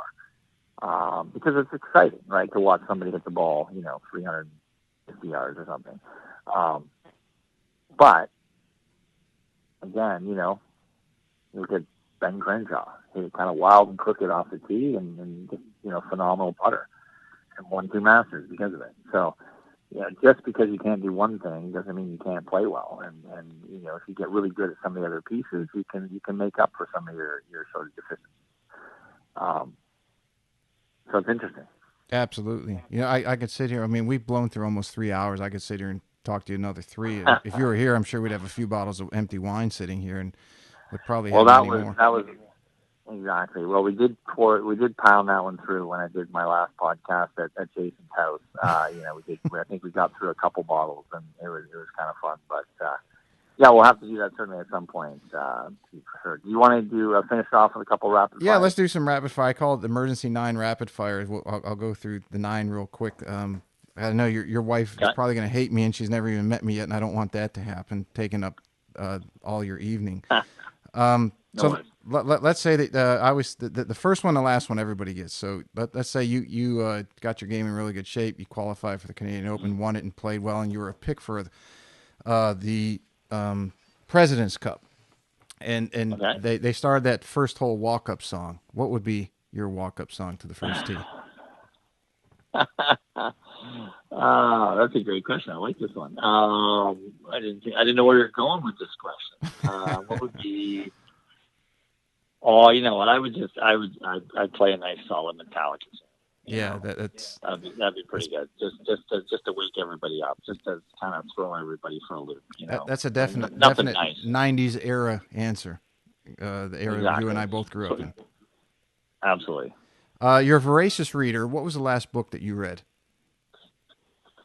Well, I read a lot of novels, but golf book. Actually, I'm reading a great book right now, authored by one of my friends, called Surfing Rogue Waves, and it's about sort of the change in the world right now in terms of some of the things that we talk about, communication and things like that, and how this is sort of a very interesting time in the world that will lead to a lot of change over the next 30 years. And we may see more and more and faster changes. So it's, a book by my friend Eric Pilon Bignell, and, it's really good. So Surfing Rogue Waves is the last book I'm kind of working my way through. Cool. Sounds like I might have to check that one out. If you had to play one course the rest of your life, which one would it be? Oh, it'd have to be Augusta. I mean, if I had my choice, it would have to be Augusta. Having been there, multiple times, and certainly, I got the chance to spend a few days with Mackenzie there in 2017, and sort of, go in the clubhouse and sort of absorb all that, and then the history and obviously all the rest of that was just really special. So obviously, if you could play that golf course every day, it would be pretty good. Yeah, I would agree. I mean, I'm sure most people would pick that one, and there's so many that it's hard to have a wrong answer. There is no wrong answer. Let's see. Moving on. If you could have an emoji on your golf clubs stamped, what would it be? Probably the poop emoji. Probably the poop emoji. No, yeah, it's, something like that. Yeah, it'd be sort of derogative for sure. Cool. Would you rather be able to talk to all animals or all languages? All animals or all languages, is that what you said? Yep. You could speak every language on the planet, or you could talk to all animals. Which one would you choose? I do all languages because the animals will just complain how they've been mistreated by the human race. So, that would be a pretty common theme. So I think I'd rather stick to talking to people. Okay. Go-to drink on the golf course?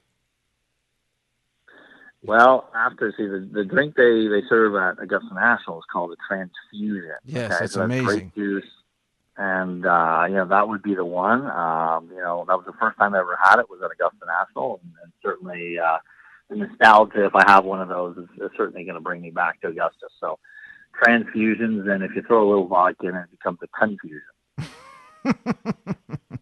Yeah, I think I've had one too many of those a few times and gotten the confusion. If you could change one rule in golf, what would it be? They've changed so many recently, to be honest with you. I'm a little afraid to tee it up in my experiment. All the dropping rules and, no and kidding. some of the things that used to be bad. The fact you can tap down spike marks and basically create your own lane. Like, I think they've actually gone too far. I actually like to bring them back a few. Mm-hmm. And, like the no practice swings and the hazard, I'm not a big fan of being able to do that. So I would actually go the other way. I wouldn't take a rule away. I'd actually maybe add some of the old ones back in. Yeah, I would agree. I'm afraid to play in an event because I haven't played one 3 or 4 years, and I know I'm going to screw something up dropping the old way. Yeah. Let's see, 2 more. Exactly. Best ball striker you've ever seen? In person, Mm-hmm. I would say that answer is actually probably 3. In person, certainly from where I am here in Hamilton, watching Mo Norman a little bit back in the day was always incredible, in terms of just the same ball flight, so straight over and over again. I mean, I don't think I've seen anybody ever do it quite that well. In terms of, on tour, I got a chance in 2012. I was coaching and caddying Mackenzie at the U.S. Open that Dustin Rose won at Marion. And, got to play actually, or Mackenzie played with Lee Westwood in one of the practice rounds. And he was incredible.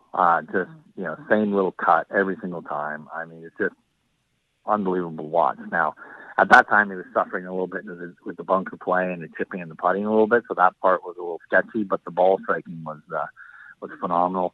Also, probably Boo Weekley. Boo Weekley Yes. hits it really, really good. I'll give you a quick story on Boo. The first year I played any mini tour stuff was in 2001, and that was the year he caught fire. I think he won 9 or 12 tournaments that summer on that mini tour, and that's the year he got his card for the first time. But we were at our we all got a membership at a club in Atlanta. They let us practice there and play when we were in town. And there was about 10 of us on the range one night, and we were all trying to hit this telephone pole at about 160 or 70 yards. And Boo got in a rhythm. I bet he hit that thing 6 out of 10 times.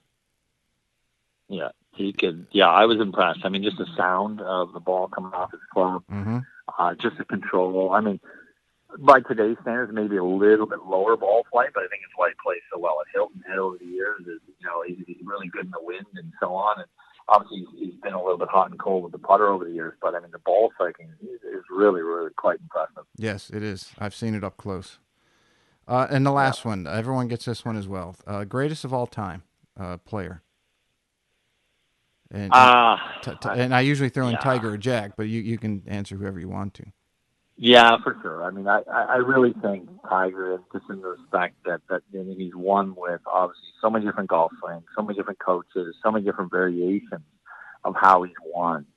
And again, the single-mindedness and his amateur career and all wrapped up, I don't even think it's a question. I mean, no certainly offense or knock against Jack, but the depth of the field that Tiger tried to win at, the fact he was a plus 9.8 at one point in his career, I would have to give the nod to Tiger for sure. No problem. It's a either or. I mean, not even either or. It's a very open-ended question. I don't even think there's a right or wrong answer. And I think Tiger has a slight edge in that as of late, but of the 50 episodes I've done, it might be something like 27-23 or 26-24. Yeah. Just very close. So let everybody know you got your certified program. I'll have all the links to that in the description, the summary. But are you doing those anytime that someone can get online and register, or are you speaking anywhere that people can follow you, check you out some more? Yeah, we'll have some stuff as the season goes by. I mean, here in Ontario, we're in lockdown until basically 2 weeks ago. So we just kind of opened the course. Everything's kind of gone gangbusters, obviously, on the course. So we're taking a little break from the online sort of certification stuff, probably until the fall. At that point, I've got some plans to travel to the U.S. as well as Europe and do some online, much heavier scale on the online stuff in the latter part of the year. So, but, you know, follow me on Instagram for sure and social media and Twitter and all the rest of that kind of stuff. And, you know, I generally post all that stuff up. So you can follow me and sort of get a schedule of upcoming events. All right. And for everybody, I'll have Scott's handles for Instagram, Twitter, and anything else he's got out there. Just click on it. You can follow him. I highly recommend it. Obviously, you've got a great amount of knowledge about it, and you're not going to forget any of it anytime soon. It's only going to get better. I can't thank you enough for the time, Scott, and we'll have to do this again. I hope that I haven't taken too much time, like I said, irritated your missus, and she lets you come on my show again. Absolutely. No, my pleasure, and I'd love to do it again, and hopefully next time we'll be able to do it in person, and maybe we'll. You're not too far from Jason, so maybe we'll make it a round table. Yeah, we'll do a round table. Definitely, we'll have a little cookout and some wine and a whole bunch. We'll have a good time. Perfect. Sounds good. You have a great night. All right. Thanks, Pete. All right, everybody. Thank you so much for listening to today's show. If you enjoyed it, you can find more information on today's episode and other topics at golf360.blog. There you'll find the show notes and links related to this episode, as well as any other episode that we've done so far to date. If you're interested in improving your game and would like to learn more from yours truly by taking a private lesson, a half-day or multi-day school, club or putter fitting, you can reach me through the blog site or by email, pete@golf360.blog. So some of you may be asking, what is the golf paradigm? All you have to do is click on the homepage while on my blog site to discover how you can start playing better than you ever thought possible. Or you can simply sign up, again, on the blog page for my instructional videos where I give regular tips on all areas of the game to include the swing, club design and fitting, health, fitness and nutrition, the mental aspects, and equally as important, the integration of all those things together. I'm also on social media, and you can find me at The Golf Paradigm. That's PARADIGM, and I'm on Facebook, Instagram, and Twitter. And don't forget to subscribe to my YouTube channel, also under the same name, The Golf Paradigm. Facebook is usually the best way to reach me for questions and or comments, and I look forward to hearing what all of you have to say. This podcast is brought to you in part by Old South Golf Links. A short ride across a bridge from Hilton Head Island is one of the area's finest golf courses and a hidden treasure. Set up on towering pines and ancient oaks with sweeping marsh vistas, truly makes Old South Golf Links a one-of-a-kind golfing experience. The Clyde Johnson design was named one of the top 10 new public courses when it opened, and it also takes full advantage of the natural beauty of the Low Country. Old South is a fun and unique challenge for golfers of every skill level and a favorite of both locals and visitors. Whether it's your first time here or you're a regular, you'll be treated and feel like family.